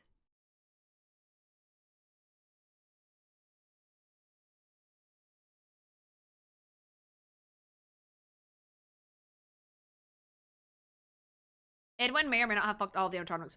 Oh! Oh, no, horrible. Okay, we took all of the horror elements and we dialed them up to 20, huh? Melty, super uncanny valley, super unsafe looking, super dirty, super worn down, angular, like, no, oh, fuck. Dude, this designer's a fucking genius. She fell to molten steel and somehow survived. Terminator moment! This is her hotter, by the way. Turn it into a puddle. Lava melted. She's the mascot in the medical stuff for the warehouse. Things were so bad for the workers. They had a fucking hospital in there, Lily. Why not just fix the fucking warehouse? How many people died in there? Jesus. I actually really liked Ollie's design. The molten one is definitely cooler looking. The molten one, I think, is the scariest one, just because of the implication that this thing is red hot and still chasing you. Cheaper to pay the life insurance. He's having a stroke. It was the 60s, Lilies. Oh, was this based off the 60s? Capitalism, Lily. Oh, in the 60s, we still had, like, company towns and shit, I think. Yep. 70s, but yes, we still had company towns in the 70s, so that makes sense. By the way, fun fact, one of the voice lines of her saying that you need a lobotomy. That's not a joke, by the way. Oh! Oh. The game is in the 70s. Fascinating.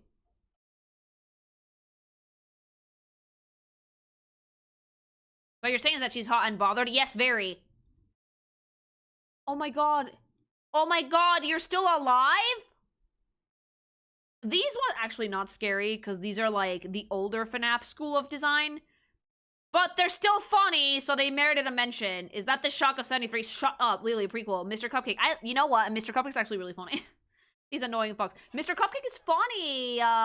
Chica's little minions. Chica has minions. Chica can get it. Aqua Teen, Hunger Force. These don't jump scare. They're just cute. Deep eyes. Very deep. Also in different directions.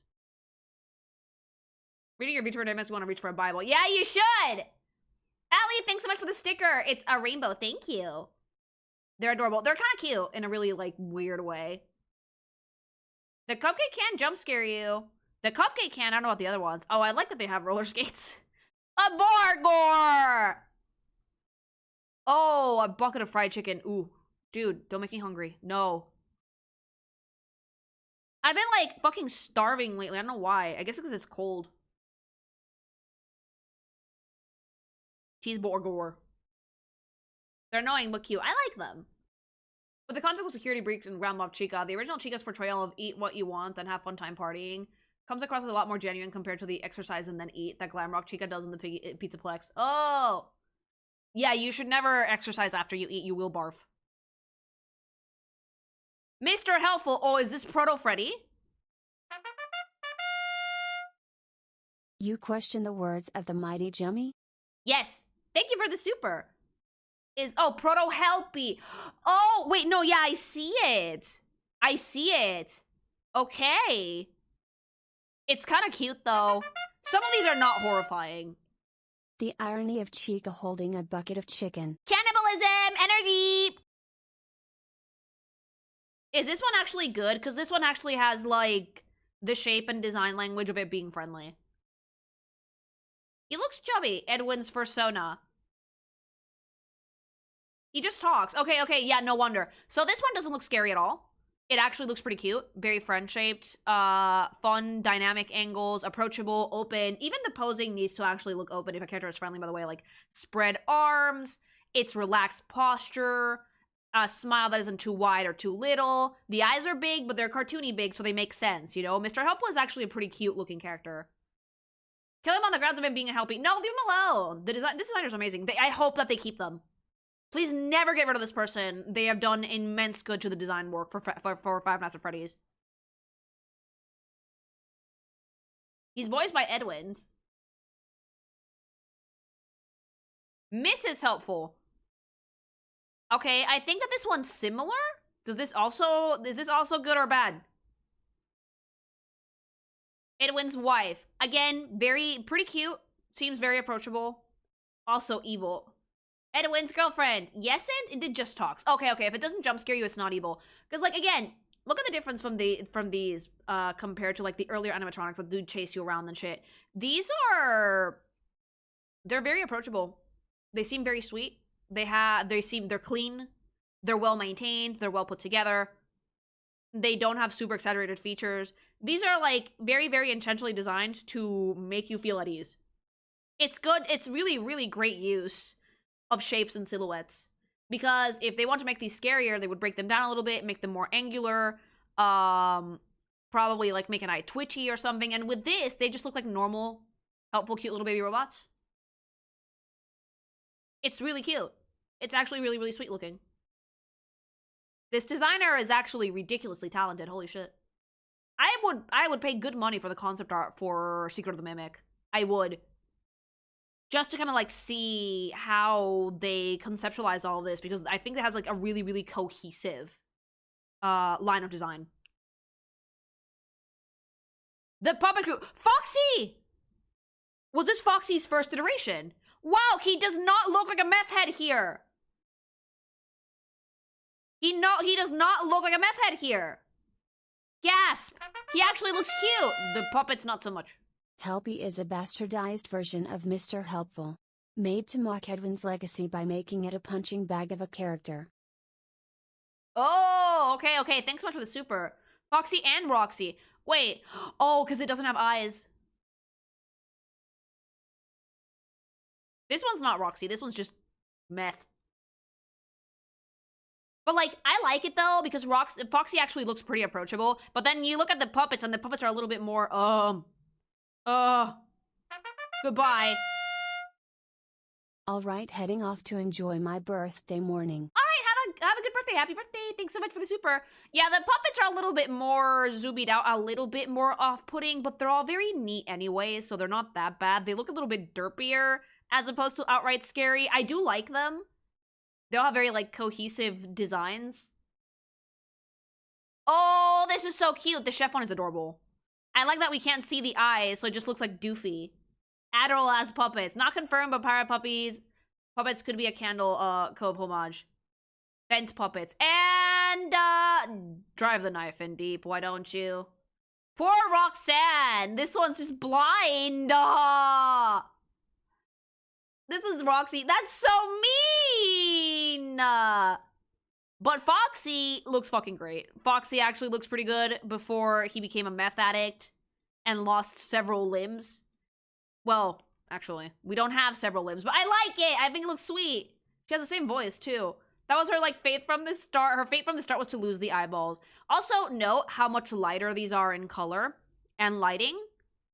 I don't know if these jump scare you. I don't feel like they do, though, because their shape language is very sweet. It's very friend-shaped. Their colors are really bright. They're very clean. Like, these don't look that scary. They do. Huh? They do jump scare. They can. But they don't look that unfriendly, which is funny. No, they very much do. Maybe can beat you with them. Oh. But yeah, these are not scary. Oh, so these are meant to, like, trick you into thinking, oh, it's fine. Another way you can use design language to your advantage is by making something not look threatening and then beating you over the head with it with a stick.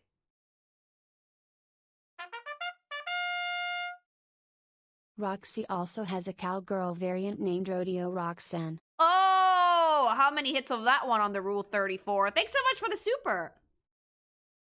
Your PNG looks like it can jump scare people. I probably can. DG Typer. Oh. You look like you're meant to be helpful, but you're kind of ooky spooky, and I don't like it. Oh, the eyes being like milky white and dead. Dude, what the fuck? Living oven. I thought it was a typist. The bot's ancestor. Oh. Dude. He's got ganked by Jackie. My poor boy, he's awesome. I like the wheels, and I like the, like, typing. I also like that he has, like, an oven. But his face is super kind of uncanny robot face. I don't like it at all. This one is not the scariest one, but it's getting there, you know? It's getting there. Just, ew, he's a mailman. It feels like a character from the Robots movie. It does! It does! Because, like, again, this is not, like, animatronic coded at all, but it still fits the overall aesthetic for Secret of the Mimic, so I don't hate it at all. Very old school Disney animatronic. Yes! Prototype. Oh.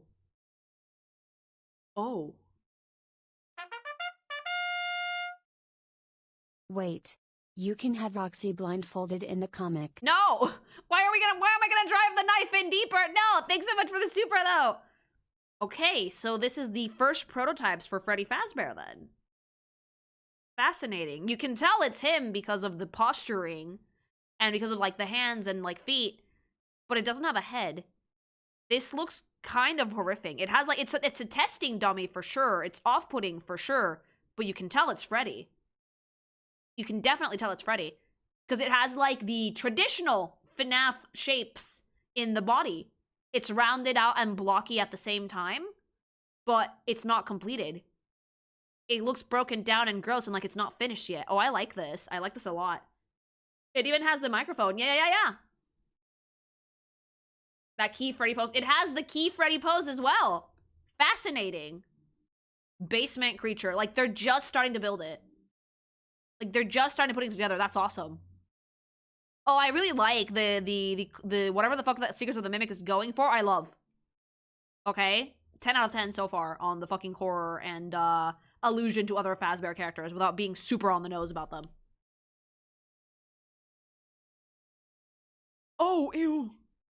Oh, ew. Like, wasn't Bonnie the one fucking animatronic that scared the fuck out of Scott? Yeah, I can see why, Scott! Oh, I hate it. Oh, this is terrible. Yeah, wasn't, like, Bonnie one of the first ones that they wait? Skull, yep. Dude, no, come on, I'm zooming in. Like, I love the test. Oh my god, the eyes!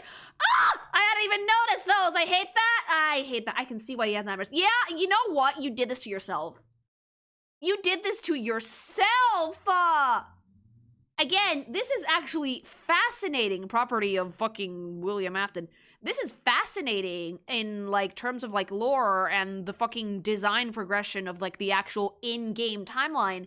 Because this is when they were starting to fuck with, like, the actual robots that were kind of, like, blockier. That had no people in them, but could still probably have someone in them if need be. Bonnie cosplaying Leatherface. This is horrifying. It's very much a test dummy. They're still obviously running tests on it, but... Dude, it's so fucking spooky.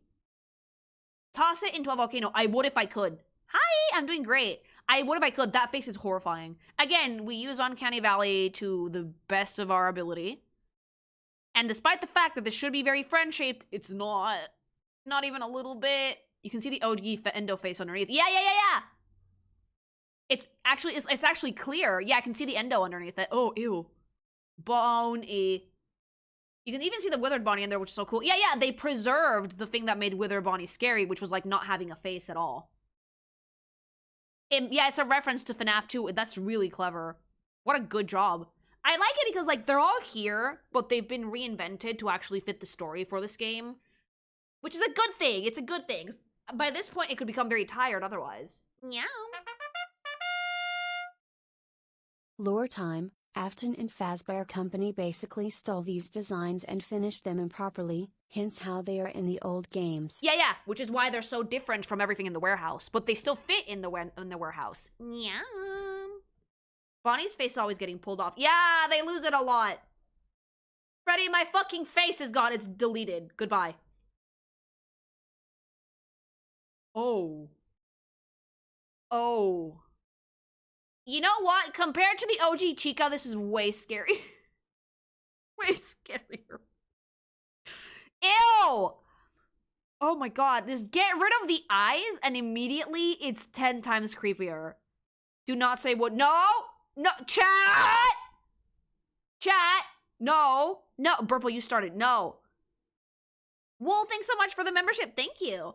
I prefer the roller skates. I think the roller skates were a really nice touch, but, like, with robots, the roller skates would have been really difficult to, like, fucking pilot around. Burnt chicken. This is just not even finished. I like that the cupcake is there. I love that the cupcake is there. So, these are the nightmares that chased us around the first FNAF game before they were completed. Ew. Oh, fucking vile. Wood. Do not. No, bad. The fucking cupcake. Ew. But, like... It's funny because you can see that they were assembling the suit on top of the endoskeleton, which ties to the OG FNAF lore that they would try and stuff you into a suit if they could. Fascinating how, like, they actually did use the lore from the first few games to make these. No, this character designer is incredibly talented. Very, very, very... They again, design with purpose. If you design with purpose, you can make things 10 times scarier. This is really, really good.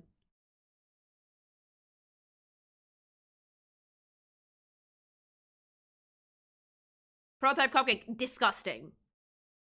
Vile creature, disgusting. Will bite your dick off. Do not touch it. Too much Ozempic. Ozempi phase.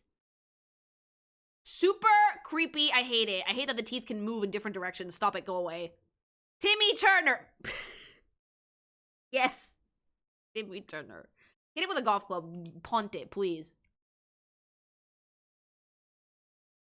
Oh, how is it that every time I see Foxy, he has less and less body parts? Like,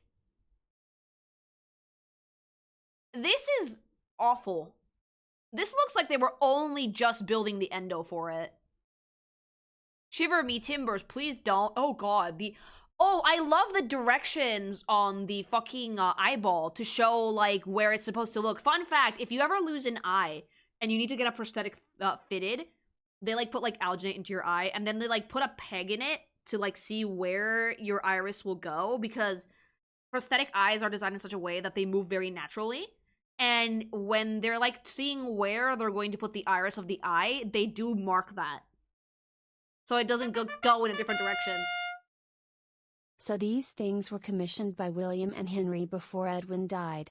Ed wanted all spring locks but changed to basic animatronics. Yeah, you can definitely see that they were just starting to build the Fazbear Empire with these animatronics-wise.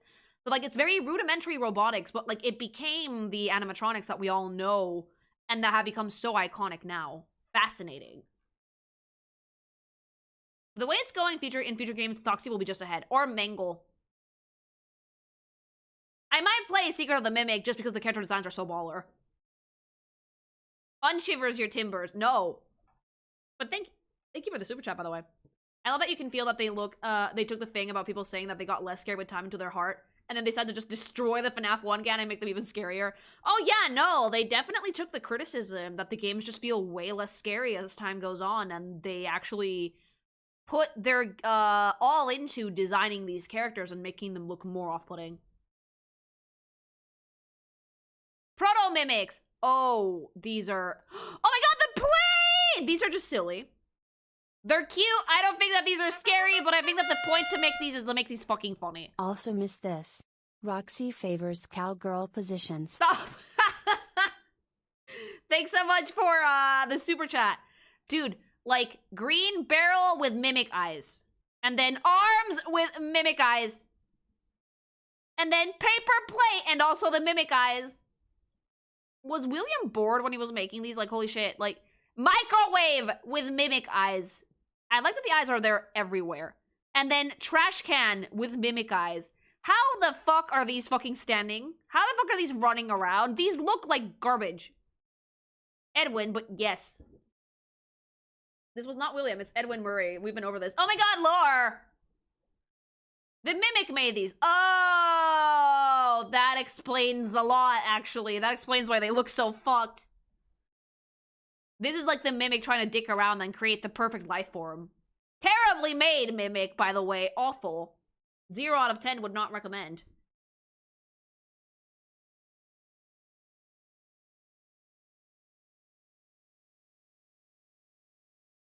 That makes a lot more sense, actually. He's trying to mimic Edwin by making more mimics. Yeah, but they all look like garbage.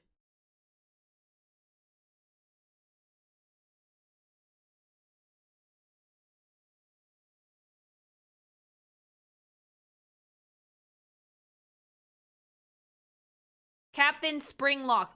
Chewbacca. Chewie? They look like they're alive and don't want to be. Yeah, they look like they're like, please kill me, actually. I love that, though. Thanks so much for the super. Foxy's captain. Foxy had a captain? I thought Foxy was the captain. Proto Springlock suits, but these were actually safe. Oh, before we had budget cuts and cutting corners that got people fucking ganked. This one's one that lets you fight, but it's actually one that you ride on as a mech suit. Interesting thing to note is that you can tell that this is one that you can use. Because this one's not at all scary. This looks way more approachable and way more usable than the other scary designs in this game so far. That's hot, actually. What the fuck? No! No! It's a robot! Chat, it's a robot! It does look like Chewbacca. It looks like Chewie. It does. Foxy was just a lackey because Springlock was the real captain. Oh, hand cannon. I like the hand cannon. I like the octopus. I do like the marine life all over this. Is the tongue for the character wagging out of its mouth? Oh, yeah, it is! That's kind of cute, actually. It looks like a very, like, cutesy, shaggy little dog. Or a bear! But this one actually looks way friendlier and way less ooky spooky, so you can tell that this is something that you're meant to be using, you know? You can ride in this one. So these one were actually the safe Springlock suits. You never wanted to fuck Long John Silver from Treasure Planet? No, I did not! Gaps in the legs, too. Yeah. I think that's something that you can actually get into. No problem. I think it's like a sea dog bear. It looks like anyone hugging him would be disappointed that he's not as soft as he looks. He looks soft, but like it's all metal. It's a bulldog. The one takeaway I can take from all this is that it's the root of all evil is aggressive capitalism. Yeah, I mean, the later Springlock suits, if we're going by like the game's timeline, they cut a lot of corners so they were not safe to wear at all. But I love this. Oh. Oh, that cunt. Cunt! You killed Bonnie! Cunt! This one actually does not look that friendly, and it's a lot more worn down and destroyed, and we don't like Monty. We hate Monty. Original Monty. Monty, eat a fucking dick! How dare you kill Bonnie? Yeah, you should be concerned, you fucking pop rock cunt. Like, unauthorized bastard, get out of here! Looks like a Kremlin. A little bit! A little bit! Monty was framed by the Mimic. No, he did it! Monty existed before Bonnie. Bonnie was, like, in prototyping, though. Looks like he watches his cousins in the rivers. He looks like he would be playing a banjo. He looks like he should be holding a banjo. I like Monty. No! OG Monty maybe was meant to be, like, a part of Freddy's gang. Maybe? But this is a spring lock, so it's not an entire animatronic. I wonder if this one had someone die in it, or if the spring locks were still safe, even outside of, like, the fucking spring lock captain. Looks like Cousin Fiddler. Purple. Purple. Purple. I need you to take yourself outside and sit in the cold for, like, 10 minutes, okay? A safe spring lock. But this one does feel like it jump scares you. Because, like, it's way more, like, broken down than the other one, so this one does not feel entirely safe to be around. I appreciate the attempt to justify the new characters by retroactively making them old characters that just existed outside of our wheelhouse until recently. Yeah, that was actually a very, very clever touch, which allowed them to not just expand the chat, trust me, there's a fuck ton of these, but actually give it a good reason to expand the cast and make it scarier. You can ride in this one, too. It doesn't feel as scary as the other ones, but it feels like it could jump scare you. You kind of wear this one to hide from the mimic. Oh, Bub. Bub has the OG FNAF shape language and all of the charisma of a pet rock, which is to say none. You can wear these. Is this one wearable?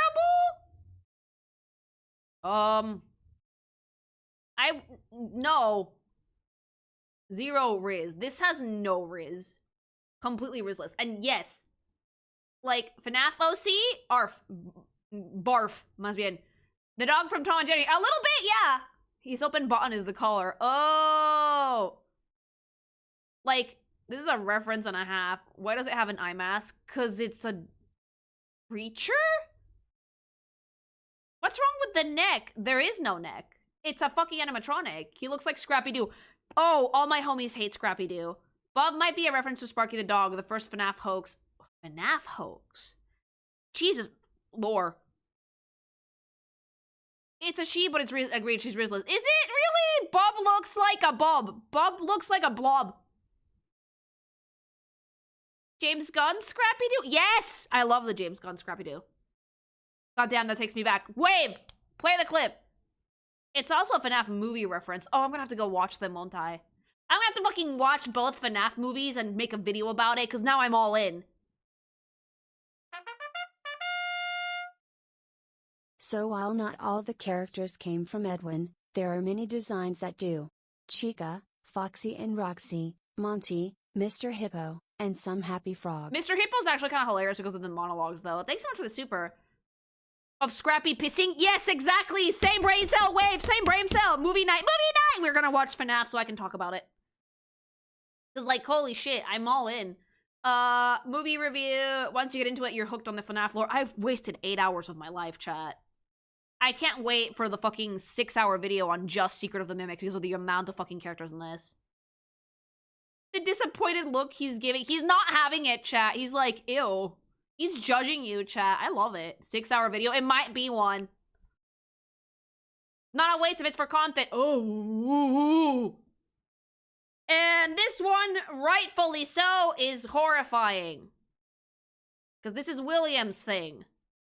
This one, rightfully so, is horrific. Look at that face. That is the face that only a mother could love, except not really. She threw up immediately. Ugh. Fun fact, you can wear this in-game. What? I don't want to get in this. I feel like this, you know, I think it's on purpose that it feels like this would spring lock you, because if you know, you know. It's all the segments. Like, it looks like I have the Midas touch. Got the Midas touch, but he touched it too much. You remember. Well, both the FNAF movie and the James Gunn Scooby-Doo movie have Matt Lillard in them. There you go. Thanks so much for the super. That reminded me from the rabbit from Cat Dog. These spring lawsuits can't be triggered by water. These are safer, but like, Again, horror designs, long gaunt face, no eyes, angular, creepy, worn down, disgusting! It's all connected. There's only like 5 to 6 real characters in Secret of the Mimic, since the Mimic is most of the costumes. I love that, though. I think that works really well for like what the game is doing. Afton did not use this one, but it's still creepy knowing what he'll do with the character. Yeah, it's really creepy if you know the lore. But if you don't know the lore, you'll still think that this is creepy as a first-time player, which I like a lot. I also like that it's a single color and that's it. Piss. I am happy you remember that song, Lily. I watched Goldmember when I was a kid on repeat, okay?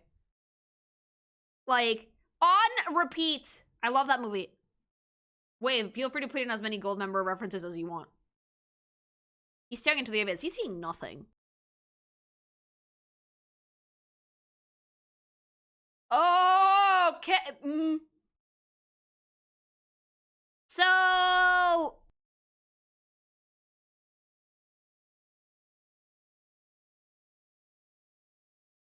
So this is not the same thing as Freddy. This is the Springlock suit. Fredbear is different. Oh my god, Golden Freddy. But can I just say how talented this character designer is, that these definitely feel like a different era in the Fazbear Company's history? It feels like the other costumes that were in the warehouse were just kind of like laid to the wayside as they embraced this new technology, and they changed their design philosophy completely, which is kind of awesome, honestly. It feels like they're like embracing this new technology that, while it is really advanced, it's also colder, more rigid, more corporate, less friend-shaped. And it's super interesting to see what they did with it. Was that the bite of 87? No! On Nightmare Fredbear. Golden Age versus Silver Age. Yeah, exactly. Like, it feels like in Secret of the Mimic that they're going through a transition into the Fazbear that we know from, like, the first games. It's brilliantly crafted in terms of visual storytelling from a character design perspective. Very possibly the one that bit the crying child in 83. Oh, that child died. Hi! Biggest clown for me, maybe because of the colors. Kind of clown, kind of ooky spooky bear. It's spring locked for sure, because your head should fit in there. That's why there's so much room, and that's why the head is lifted in such a weird way, because your head could fit in there. It's supposed to be able to fit in there. It wears the skin of friends. Yeah, like, again, look at how, like, the suit is laid out, so your arms can actually go in, your legs can actually go in. Like, this is actually a suit, but without the fuzzy fursuit on top of it, that would make it look way cuter. This is not at all cute. This is horrifying. It definitely feels like a beta test from a live-action circus bear to robot suit. Yeah. Like, it feels like a transitionary period in the company's history. Rock the... I love him. I love him. No notes. Perfect character. The fucking eyebrows and mustache made of seaweed. He's the best. He's radical. He has all the instruments. He's super fun. He looks super friendly. And I love this character, even though you should not have hands. You have fucking tentacles, and they all have little gloves in them, which is very creepy. But I like it. I like it. Dude, rock the puss. Totally tubular, man. He looks like he would sell you drugs, but they're actually oregano, so you're safe. Reminds me of, like, the turtle dad from Finding Nemo. No, he feels way older. He feels way older. He feels like he's fucking, like, 1 billion years old. Fun fact, if an octopus never loses its virginity, they could live for much longer. They get post-nut clarity so bad that they die. He's giving, he rocks. Honestly, he ate. Mannequin, sure, why not? Terrifying, actually. A lot of the costume character designs were probably modeled on these. These are actually super fucking common when you're doing, like, costume design and stuff, because you have to be able to fit and pin and stitch outfits on a body, and it's very difficult to do that on a real person. So you use mannequins. Nowadays, that there's mannequins that you can even adjust the size of. Mannequins used to be made, like, in, like, 1 or 2 sizes only. So you would buy the one that was, like, your size. But now they have ones that are adjustable. I think that's what the wheel in the middle is supposed to be for adjusting. And these all have, like, guidelines and notes that, like, tell you where the body is split up. USA standard measurement, okay? Yeah, this is a standard measurement size 9 mannequin. From 1972. And these are supposed to be kind of unisex as well. There's male mannequins and then there's female mannequins, but some of them are actually made unisex. I get why people find them scary. They're faceless and featureless, and if something like this moves in the fucking corner of your eye, you will cry. It's a speaker. That's horrifying. It's a microphone. It's just, why? If you touch them, they talk and alert the mimic. Oh, ew. They make sound. Ew, why? I like Edwin's company logo being a bow tie. I think it's cute. It's like a nod to Freddy Fazbear without actually being Freddy Fazbear. He alerts. He's a motion-activated speaker. Ugh. Oh, like the fucking Christmas tree that I used to prank my family with every year until it broke, and they all breathed a sigh of collective relief. Man, it was fun to scare people with that thing. Draw your anime waifu on its face. Wave! Insert waifu. The what? The dancing Christmas tree. And I think that was the last one. And with that, we can safely conclude the FNAF character review. May I just say how pleasantly surprised and happy I am to see how good the designs were in Secret of the Mimic. By this point in time, I was expecting this to be boring, dated. We've seen her, honest to God. But you know what? They ate. They were giving, and they were living, and they were serving. The character designer is ridiculously talented. They did an amazing job breaking the rules of character design for horror. They went above and beyond to not just design very unique mascots that actually were scary, but also design a character progression that shows the history of the company.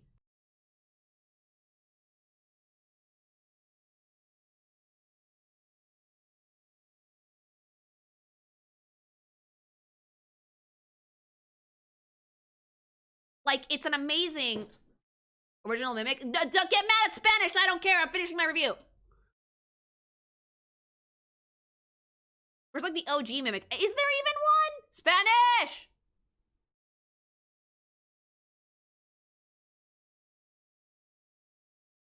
It's the coolest design. Fine! Fine, shut up. I'll get it. Cállense, todos. Shh. Keep in mind, this is not my fault. This is Spanish fault. Blame him.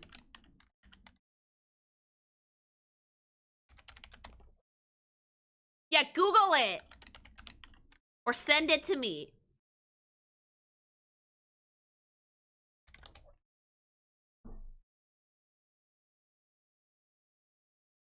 Oh, I know why he didn't fucking put this in. Because it's really similar to the first one that we already saw. It's just an endoskeleton.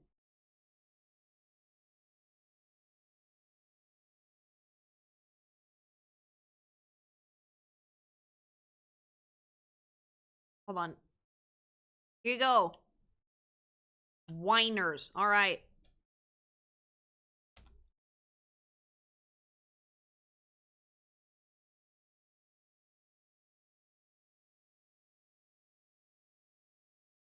Like, I could see why Spanish didn't put this one in, because it's just genuinely the fucking Mimic from Help Wanted. The eyes are different, though. The eyes are like that orange thing that we see in a lot of the animatronics in the actual game. But at its core, it's an endosuit, so it's a pretty basic character design, which makes sense if this is supposed to be able to, like, mimic every animatronic in the game or every, like, mascot in the game. So it should be versatile. I have a feeling you don't see this one very often, though. Less worn, though. Like, beat it with a crowbar. I would hit this over the head. Go away. But if it's an AI, you can't really defeat this, can you?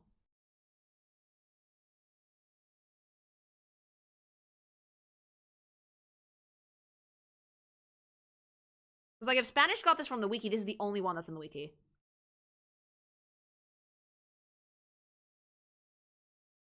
If there are others, Wave will probably put them in, but the most important one is probably this one, which is the base endoskeleton.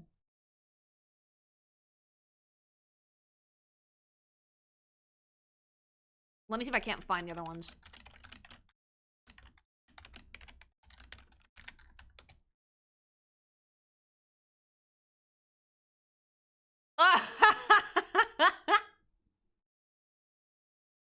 What is that?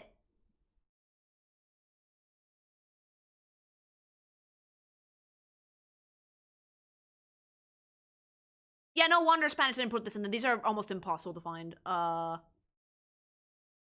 These are not good pictures for stream, but I'm gonna put it in anyway. This is probably why this is not in here. Oh my god, it's horrifying. It's disgusting. This is awful. A creature. Yeah, I can see why Spanish didn't put this one in. This is a terrible picture. But you know what? It's Whittle. Okay? Baby Mimic. It's Whittle. Is that from, like, Joy of Creation? I don't know, but it's awful? Christ. Mom, I threw up! Mama, acabo de vomitar! Notice the stuffed animal. Is that a stuffed animal? What is that? Jesus. Oh, it's the tiger! Oh! That's a secret ending version of him. I hate that. Is all the lore people right now trying to fucking figure out who the Mimic is? If anyone. I like the idea that it's just a rogue AI.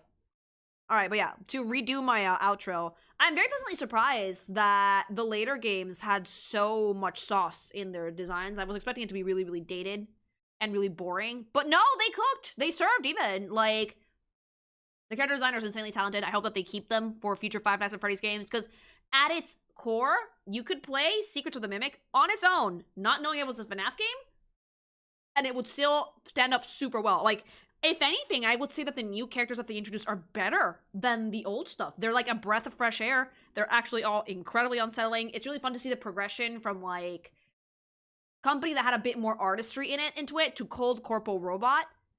And it explains why the shapes and design language of the later animatronics were all so similar.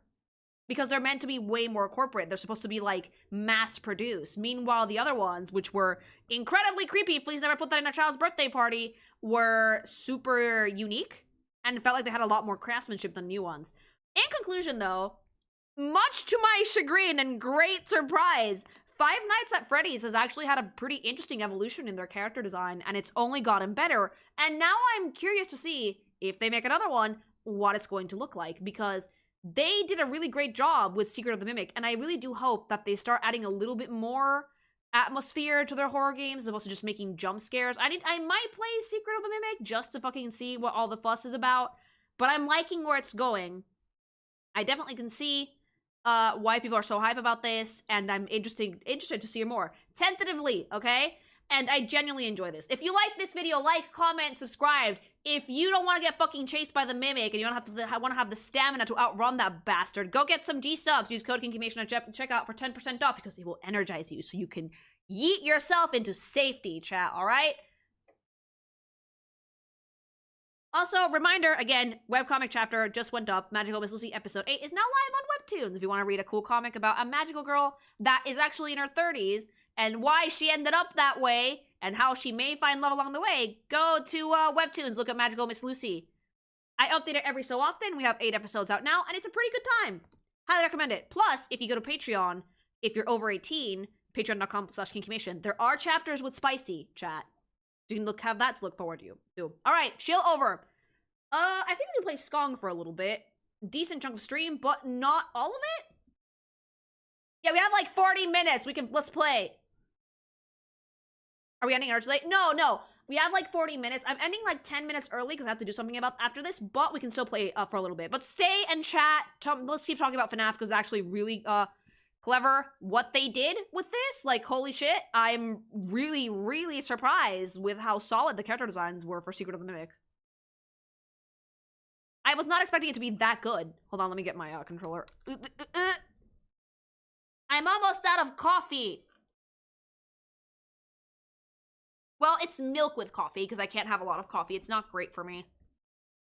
I'm actually impressed with Secrets of the Movie. So am I! They were genuinely scary. So when are you watching the movie? You know what? I probably should. But, like, here's the thing I don't like about the movie, okay? Like, agree with me or disagree with me. The thing I don't like about the FNAF movie is that they don't trust the OG game story to actually work. So they have to make a Hollywood version of it. When in reality, you can just take the OG Five Nights at Freddy's story and make it, like, a murder mystery where the guy works in the fucking pizzeria and goes back every day to fucking solve it. I know the plot, sort of, but, like, I'm gonna watch it. I just wish that they, like, could use the OG game story a little bit more, if that makes sense. The casting is perfect, though. I kind of want to see it, yeah. Watch both of them and talk about them. To be fair, the first 3 games had so little plot, they basically had to stitch them together. Yeah. You haven't read the Silver Eyes novel yet, have you? Why would I read the novels? I feel the same, but I don't hate what they did. Yeah, I'm probably not gonna hate it, honestly. It's Blumhouse, right? Ew, read? Yeah, there's full books.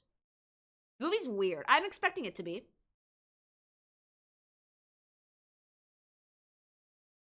Blumhouse, yeah.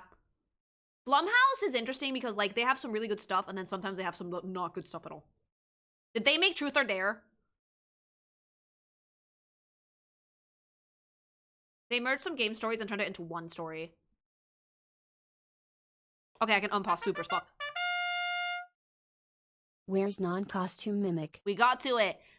I can see why Spanish didn't put it in there, though. Creators of 2 said that they looked to criticism from the first movie and made the sequel more horror-focused. Good! They made Truth or Dare! I like Megan. Oh, Megan was good, apparently. It shapeshifts. Its limbs grow and shrink, stretch and collapse, and in the game you get to see that in an ending. Oh, It's I hate way that. cooler in motion. Oh, I hate that, though. Thanks so much for the super. Lore time. Mimic was made to babysit Edwin's son after his wife, Fiona, died.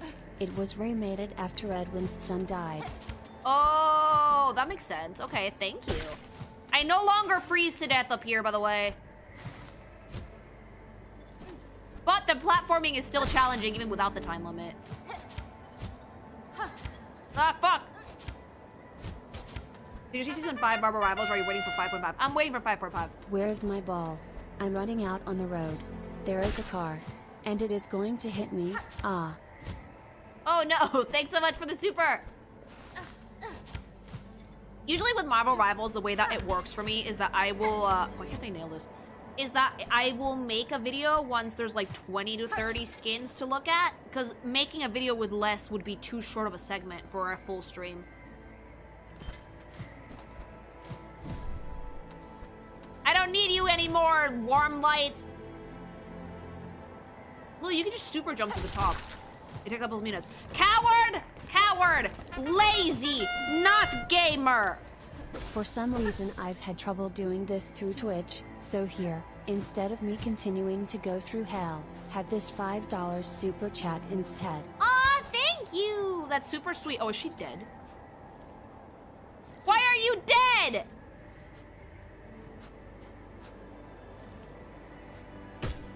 Wait, get up! Get up! Get up! Oh, thank God! Aha, Needlebug! Who else would dare wake a Pinstress with such force? Saw my wish, I'm guessing. You're hoping to fulfill it? I know what you're seeking, Pinstress. A death duel. An end from a battle, not a cavern's collapse. I can oblige to a point, but greater challenge still awaits me below. Whatever else you're about, you might be finding it futile now, Needlebug. The black quakes. Farloom's finale arrives. So let's stop the yapping. Aye, how about we begin? Let's see at least one of us end true to our nature. Yeah, let's do it.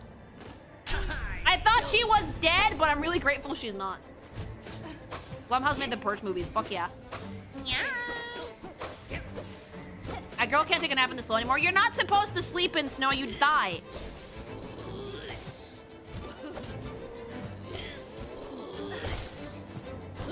She lives. I thought she was. Oh, she has the same fucking cloak I do. I thought she was dead. Welcome to Lily Goth, where Lily actively refuses to use the skills the game gives her and chat loses their mind. Oh, yeah, I play video games like a fucking animal. Welcome. Ow. Says you. They also made the Paranormal Activity movies. Again, it's a hit or miss with Blumhouse usually. Consider again with that Shaw. You know, I think that, like, Silk Song does not deserve the Game of the Year nomination because Hornet never says Shaw. Not even once. She never says Hegale or Shaw or anything like that. Fake. Real, yeah.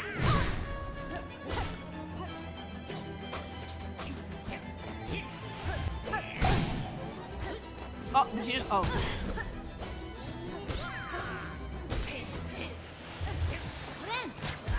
Oh, come on, that's unfair. It's called a joke. I do think it's sad that she doesn't actually say it, though. It's such a cute word. DLC for the DLC. Maybe for the DLC they'll make it say, we'll make her say it. Maybe she does at the end. Who knows? Is friend not enough for you? No! I'm here for a shop! Hegale! Yeah, I like fucking Hornet's cuteness.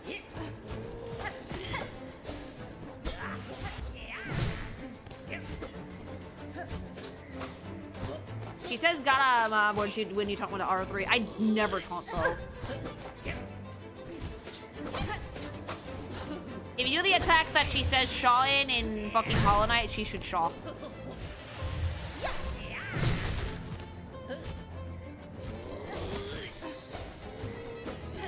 Oh, fuck. I might die.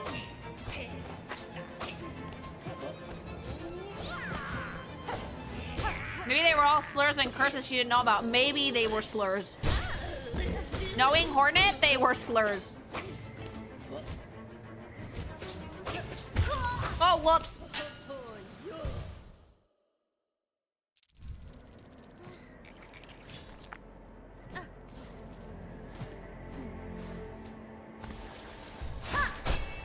Yeah, I'm actually really surprised with what they did for FNAF. Or Secrets of the Mimic. You could have fooled me. I would have never guessed it was a fucking FNAF game. But it was.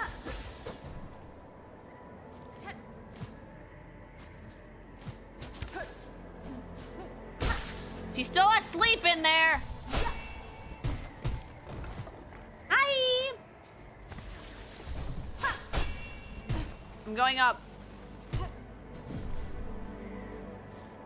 Because there's a bench up here and that's more useful. This is my least favorite boss in Act 3. This was not necessary, by the way, for the 100%, I think, but it is fun.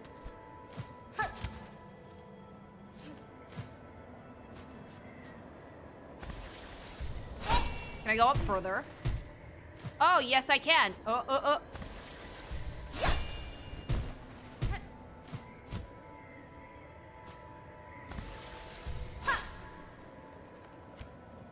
How does the spider-themed rhythm game go? Oh, it's not a rhythm game at all, but there is a rhythm to the fighting. I forgot there was a way up here. Okay.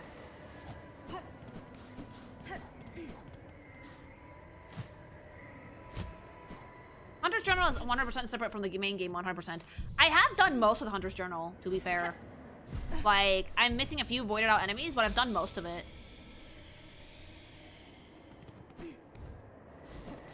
We have Pushanka.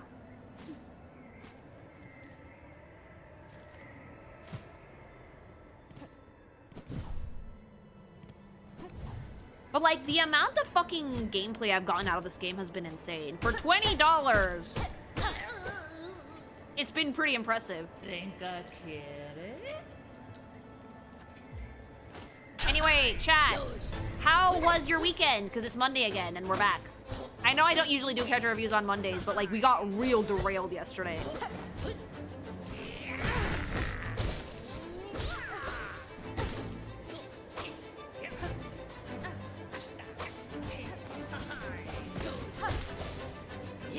I finished the final project and I'm glad it's over. Oh, right. If you're in college, you're probably near finals, aren't you? The Roxanne incident. I've never seen my chat be that down cataclysmic for our character before. It was honestly really entertaining. A little bit of early gift shopping. Oh, dude, like... Would you believe that I'm not one... We don't do much gift shopping in the house. Like, I do like special occasions and stuff, but I do think that, like, there is something nice about being spontaneous with gifts. How are you, Lily? I haven't seen you stream since November. I'm doing pretty good. November was yesterday. I'm doing pretty good. Pretty chill. Super busy, though. Cooking a lot of shit for this month and for the months after that. I legit tried warning him about the discounts. Like, the chat was moving so fast, there was no way I was gonna read it. Like, the chat was borderline unreadable yesterday in many times. Like, right now, it's slowed down significantly because, like, we're just chatting shit after the actual segment is done. But usually, if I'm making a big segment, the chat is borderline unreadable. Especially if it's, like, a hype fandom or a hype review. The stars align for those 40 minutes.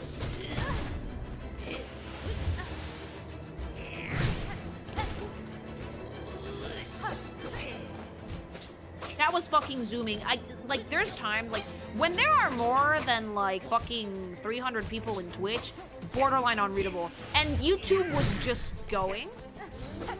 YouTube was fucking going. YouTube was, like, speed.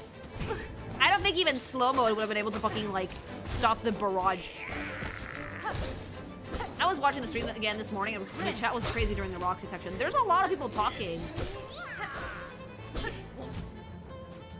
I'm pretty certain that my first super chat regarding Roxy was the pebble that started the whole avalanche. Like, it was really funny because I was like, all right, chat, get it out of your system. And then you did for 40 minutes.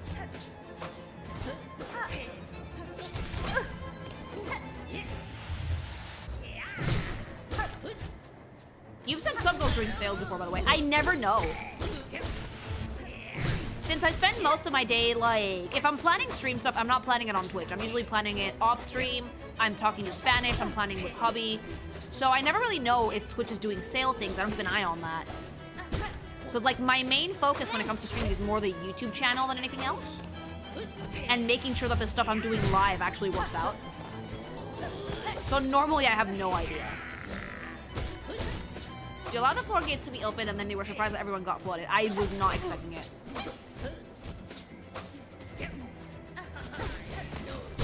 I still would like to put on slow mode for segments. I think slow mode is... Oh! Oh! Oh, she's fine. Ah, bested fair, and yet you choose to say the killing blow. I can test you, Pinstress, and myself for that what's to come, but I will not cut you down. Despite its quakes, Farloom's demise is not as certain as it seems. I shall act to change that fate. If I succeed at my task, the land that remains will require the watch of strong bugs like you. Well, ain't you an inspiration, making me seem a right fool here thinking only on the end while you're looking for a future fair. Seems you've beaten me twice, Needlebug, both my pin's edge and my heart's resolve. Aw. I think it's okay to put on slow mode during segments, only if you see that the chat is really going.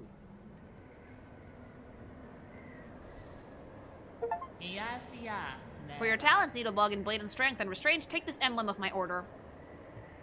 I never thought another Jaw would be joining our slim ranks, but your deserving member has ever come before. Oh, now, okay, this counted for percentage. How many fucking amulets am I missing? Willie underestimates chat, furries forget and forgets about Twitch sales. I forgot the furries. 98% completion. Fuck yeah. What does slow mode do? Slow mode makes it so people can't spam messages.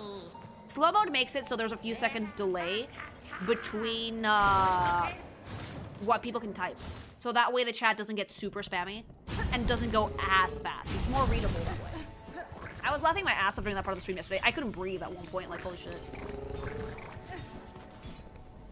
Alright, let's talk about what we're doing now. We're playing Skong and chatting shit because we finished the segment, but there's still some time before the stream is over, so we can just hang out. That's all the tools, I think. I got every silk skill. I think I have all the tools.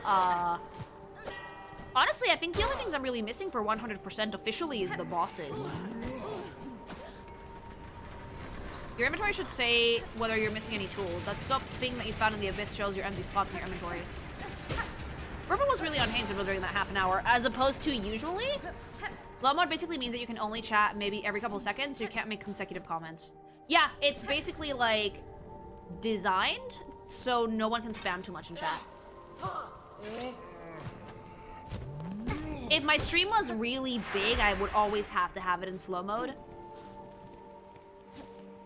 It's still at a size where it's fairly manageable, but in some segments, it's necessary. Hi! Malibu was an instigator of chaos. It was hilarious. He threw that golden apple.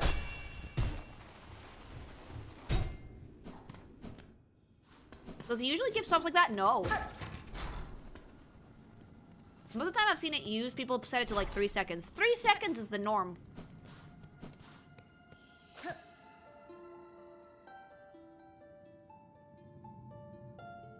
Must we? Remember my voice. Why this pain? To serve beyond shell. To devote eternal. Please. Must we? Interesting. Oh, I forgot about this. Oh, ew. So many bugs died. Coral commandment. Why this pain?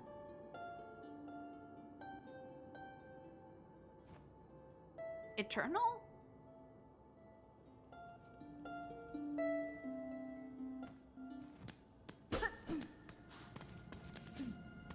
Will you give me the words of encouragement to 100% this game in under 30 hours? Get some cocaine!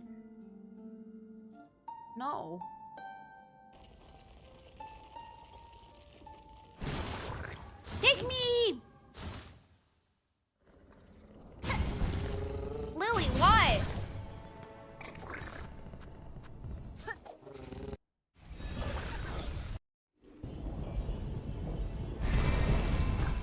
The Weavers were trying to make the bugs that live as long as them. To some success.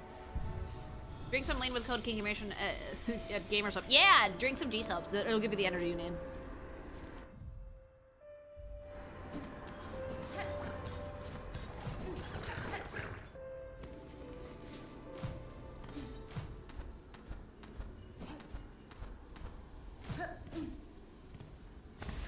But I think we're probably gonna finish Silk Song this week, and we can then do Kirby and other stuff. I do need my gaming moments in between segments, or I'm gonna go insane.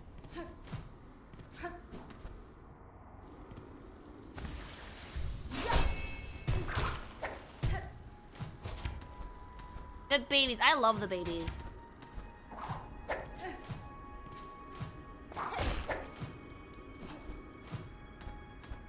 I do like watching the gaming segments. They're usually very chill. I like your segments, but I also like watching Lily play games. I do need the gaming time so I can relax a little bit. Segments are really fun, but like they run on a lot of adrenaline, and like they're usually like a lot more mental work than playing games for me. So they need prep. You need to get all the images, you need to set them up. Like thankfully Hubby and Spanish helped me a lot with that. But then it's like, if something requires research, I do need to research. Get some cocaine was certainly an interesting thing to hear when you when I first joined stream. Oh, well.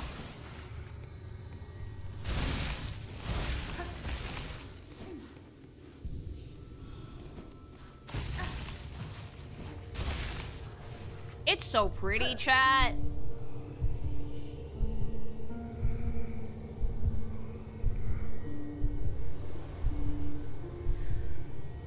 Something's happening! Oh, dead.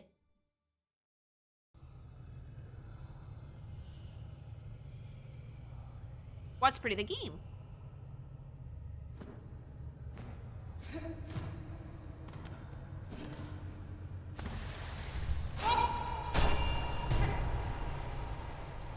Oh, fuck, that's so cool! Coral Tower. Oh, I love it! Is it like sea bugs? New area! Trailer shot, gorgeous.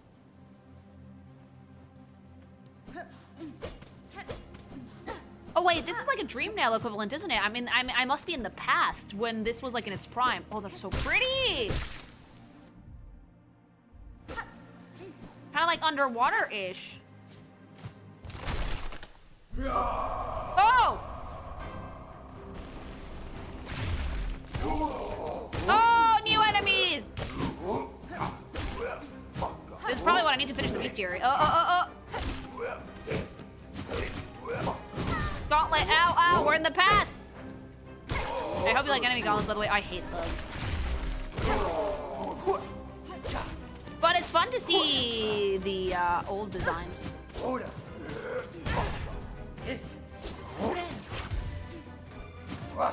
This is what the Sands of Crack used to look like, I believe. They used to be underwater. That's so pretty.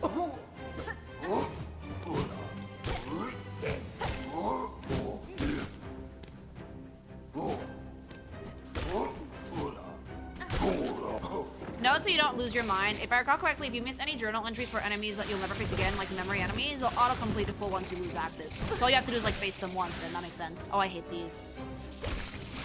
Happy birthday! Hope you have an awesome one.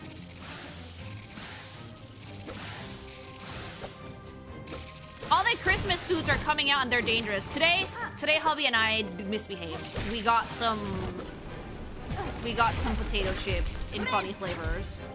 Like hamoni berry potato chips, chat. They were like miso asada y miel. They were really good. How many chat phrases did I miss? You missed the OG Mimic, which is just an endoskeleton. And chat got mad. How's that misbehaving? I'm not supposed to be eating super fatty shit. I'm supposed to be behaving.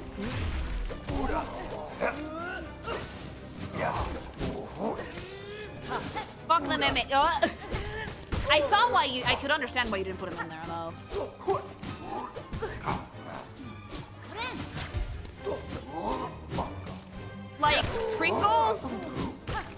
Jamon iberico are actually pretty fucking baller. But the potato chips, which I'm gonna have a little bit for dinner, are better. Romeritos o pavo? Pavo, güey. Hi. Boy, cream balls! It's not Christmas yet.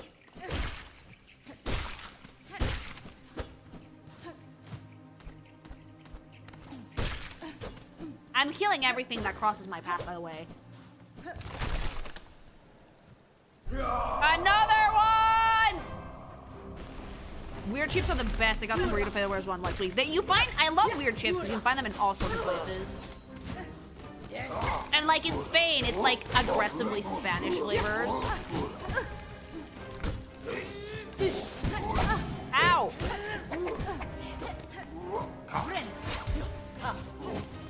I found Reese's flavored popcorn in Costco today. Oh, yum! Gimme! That sounds delightful. It is the last month of the year. Yeah, but like, guys, the concept of like, well, it's the last month of the year, so like misbehave is like, no, time keeps going forward. Your body doesn't care if the year is almost over. Oh, a chunky boy. Your body doesn't give a shit if the year is almost over.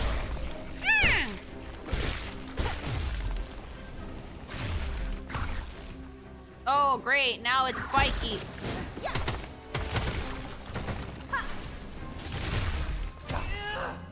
It's the time to be feasting. No. No discipline. No discipline, Chad. Willie, stop. No.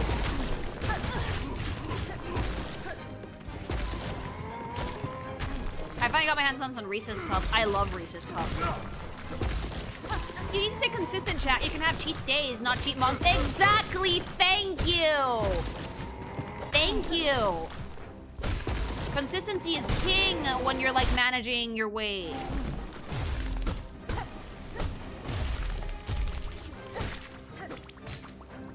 Oh god. Cheat lifetime, no.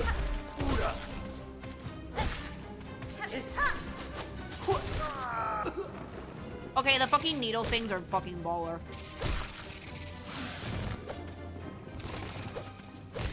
I remember it was a meme how the knight could take like 5 hits at least at the start of this journey. Hornet can take like 5 out. Yeah, sometimes even less, because some of these are double maskers. Time is an illusion. Yeah, your body doesn't care that it's Christmas.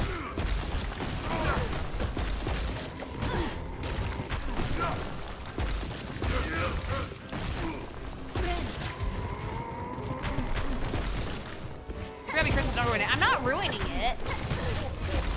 Also, who cares? Like, it's not even Christmas yet. If it was like December 25th, then sure, yeah, I'll give it to you. But like, it's December 1st.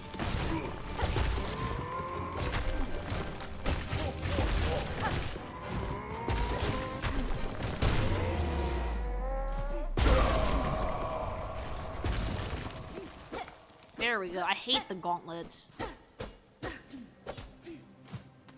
You can feast and get gains at the same time. You can. You just have to fucking stay consistent with like your workouts and just like mind your portions. Really, you can eat yummy things. Just don't eat too much. You have 5-ish cheat days a year, and they're all holidays. Yeah. You can also give yourself cheat day a week, which is what most normal people do. You need the cheat days. You do need cheat days because like without cheat days, I think you would go insane. Sup, dog? We heard you like gauntlets. Energy. Oh, another one. Ah!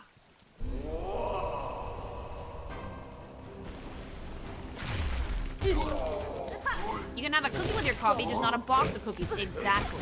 I'm having coffee, milk with coffee. Nice.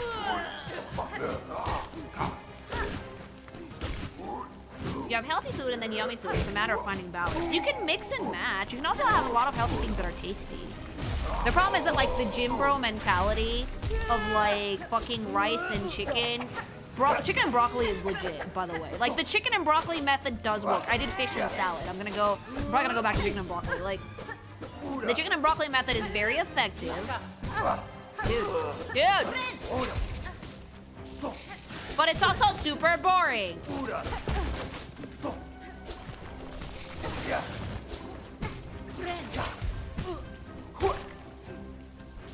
I hate the flying enemies in this game with a burning passion. Fuck off!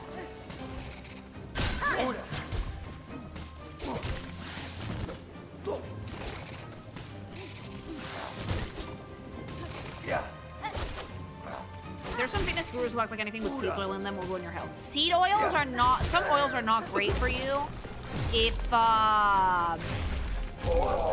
they're cooked at really high temperatures. But there are oils that are good for you. Like, olive oil is pretty safe across the board. The really refined ones are the ones that you should not eat a ton of, especially grilled.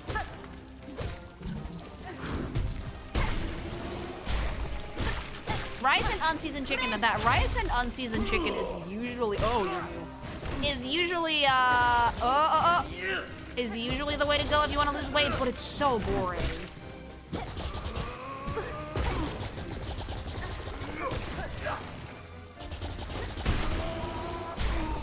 Eat it.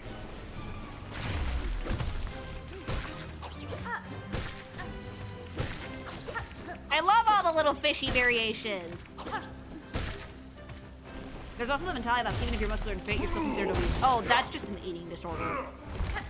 There's chicken with soy sauce and broccoli too. Yeah, you can prep perfectly good chicken with some sauce and seasoning. Like, I made some last week with some soy sauce, mirin, oyster sauce, a little bit of vinegar, and brown sugar. And you don't even need a lot of the sauce, and you just like cook the chicken in it, and it seasons it really nicely. I made a gigantic batch of that. Ooh, fuck. What about baked food? Baked food is better than fried food. Fried food is the shit that is not good for you. Oh! Because of my studies, I've no longer worried about calories. Impressively, I've started in better shape than before, although I do get thinner when I'm stressed, but I never neglect your health. Never neglect your health. You actually have this kind of stress that's not as, like, annoying to deal with, because, like, there is overeating stress, and then there is undereating stress. You have undereating stress. The no pain, no gain mentality is sadly true. You're not going to have a good time with weight loss. It's very slow, it's very noble, it's very slow, but you're not gonna have a good time. If you want to do it quickly, you're not gonna have a good time. If you want to do it fast, no pain, no gain. You need to go to the gym, and you need to not eat so much. If you want to do it slow and steady, you can just eat less. If you want to do it a little bit faster, but still slow and steady, because you have to change habits, then eat a bit less and go to the gym, but don't overdo it. This is evil. I hate this with a burning passion.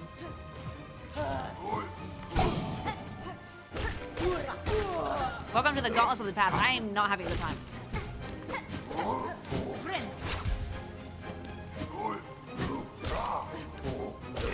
The lion doesn't exercise to lose weight. He starved himself and then takes Ozempic. God, Ozempic is a medication, like, it's great for people who are, like, morbidly obese and need to lose weight fast, but it's fucking terrible because of the fact that it's, like, being popularized by, like, celebrities and shit.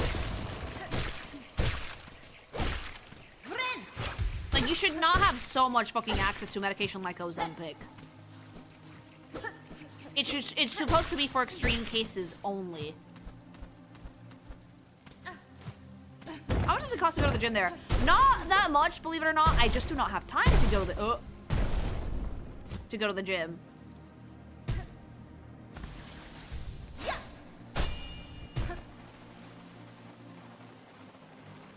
If you're an antisocial gremlin like me, you can also do running at night instead of the gym. I live in a city that's incredibly walkable, so...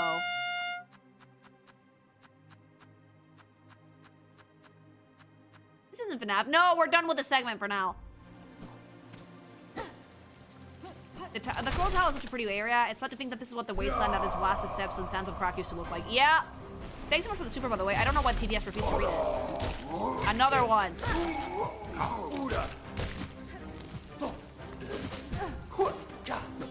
It's great when you need to lose weight, but it's not otherwise. It's not good for you. It makes you super gaunt. It can actually really fuck with your metabolism. I think that Ozempic should only be used in extreme cases where all other alternatives do not work. And only when other alternatives do not work. The Coral Tower is such a pretty area. It's sad to think that this is what the wasteland that is blasted steps and sands of Karak used to look like. Yeah, it's so beautiful, but now it's like fucking dead. Did you ever see the Meat Cannon episode on Ozempic? No. Why are there spikes at the bottom? Because we like pain.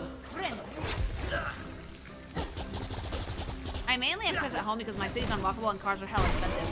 I'm kind of sedentary, I'm not gonna lie. But I do try and walk everywhere. Hubby and I, when we first moved here, we used to like take like, what? Oh, fuck. 20-minute walks or 30-minute walks every day. Now I have a lot less time for it because I've been ridiculously busy, but I still enjoy it when possible. Going down to the coast is always nice. Doesn't Ozempic have like 900 side effects to draw back? Yes. Which is why it should only really be used as a last resort.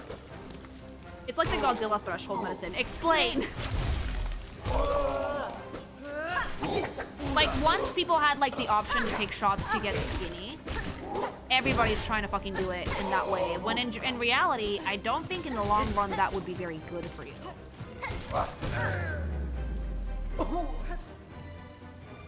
I had some blood tests done yesterday, and although I am healthy, I have high triglycerides. So remember, chat, exercise for your own good, even if you hate it.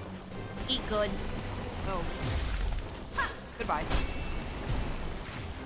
Goodbye! This is beautiful.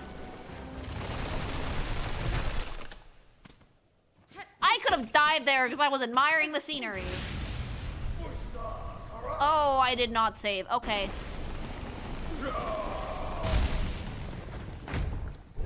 Hello! Whoa! What a cool character.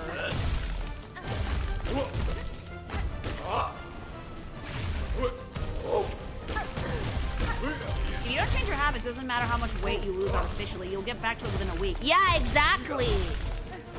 Weight loss is about lifestyle changes.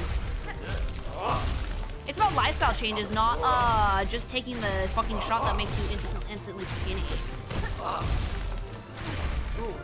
He's an earthbender. I love him.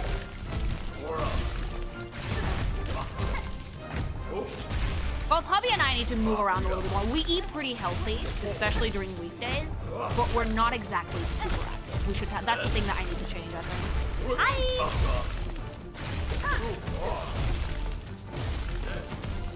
For me, I had the gastric sleeve before. I most was like 695.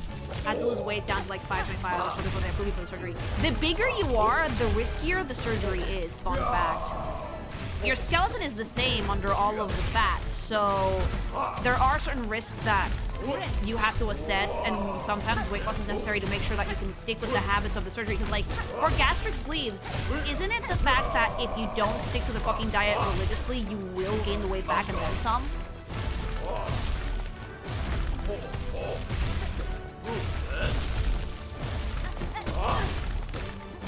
A good way to start to make it entertaining. I've always said that, like, and hubby says it too, that if you go to the gym with another person, it's usually a better time. It depends on if it's a sleeve or bypass. Which one's the one that can make you gain a ton of weight if you're not careful? Physical exercise makes your sex drive skyrocket. Why do you guys think that athletes in the Olympics are so fucking corny, Chad?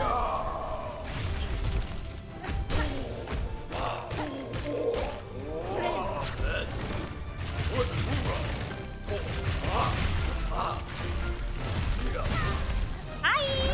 Bypass. Because it's full of buff women? No, because it's very full of active people. People who are active tend to have much higher sex drives than people who are sedentary. Fun fact.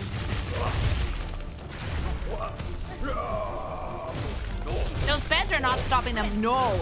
They actually have to hand out condoms like fucking candy during the Olympics because of that.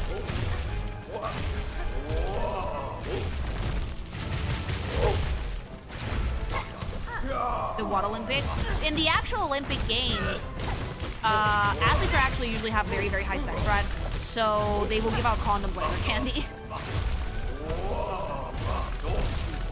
Like, athletes fuck all the time. It's actually pretty impressive.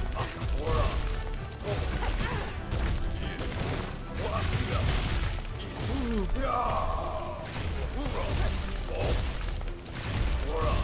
Okay, alright. I need to get out of the corner. Fuck, okay. Dude, give me a chance to attack you. One. I have to fucking wait for those exploits, chat. Couple stretches. It's more fun to exercise when you have another person with you. You're gonna make me bust out the needles. Ow.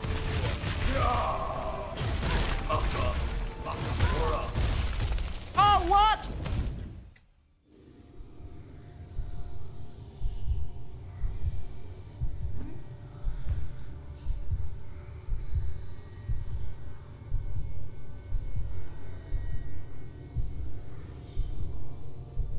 Oh shit, it's 10 already. Guys, I have to call it.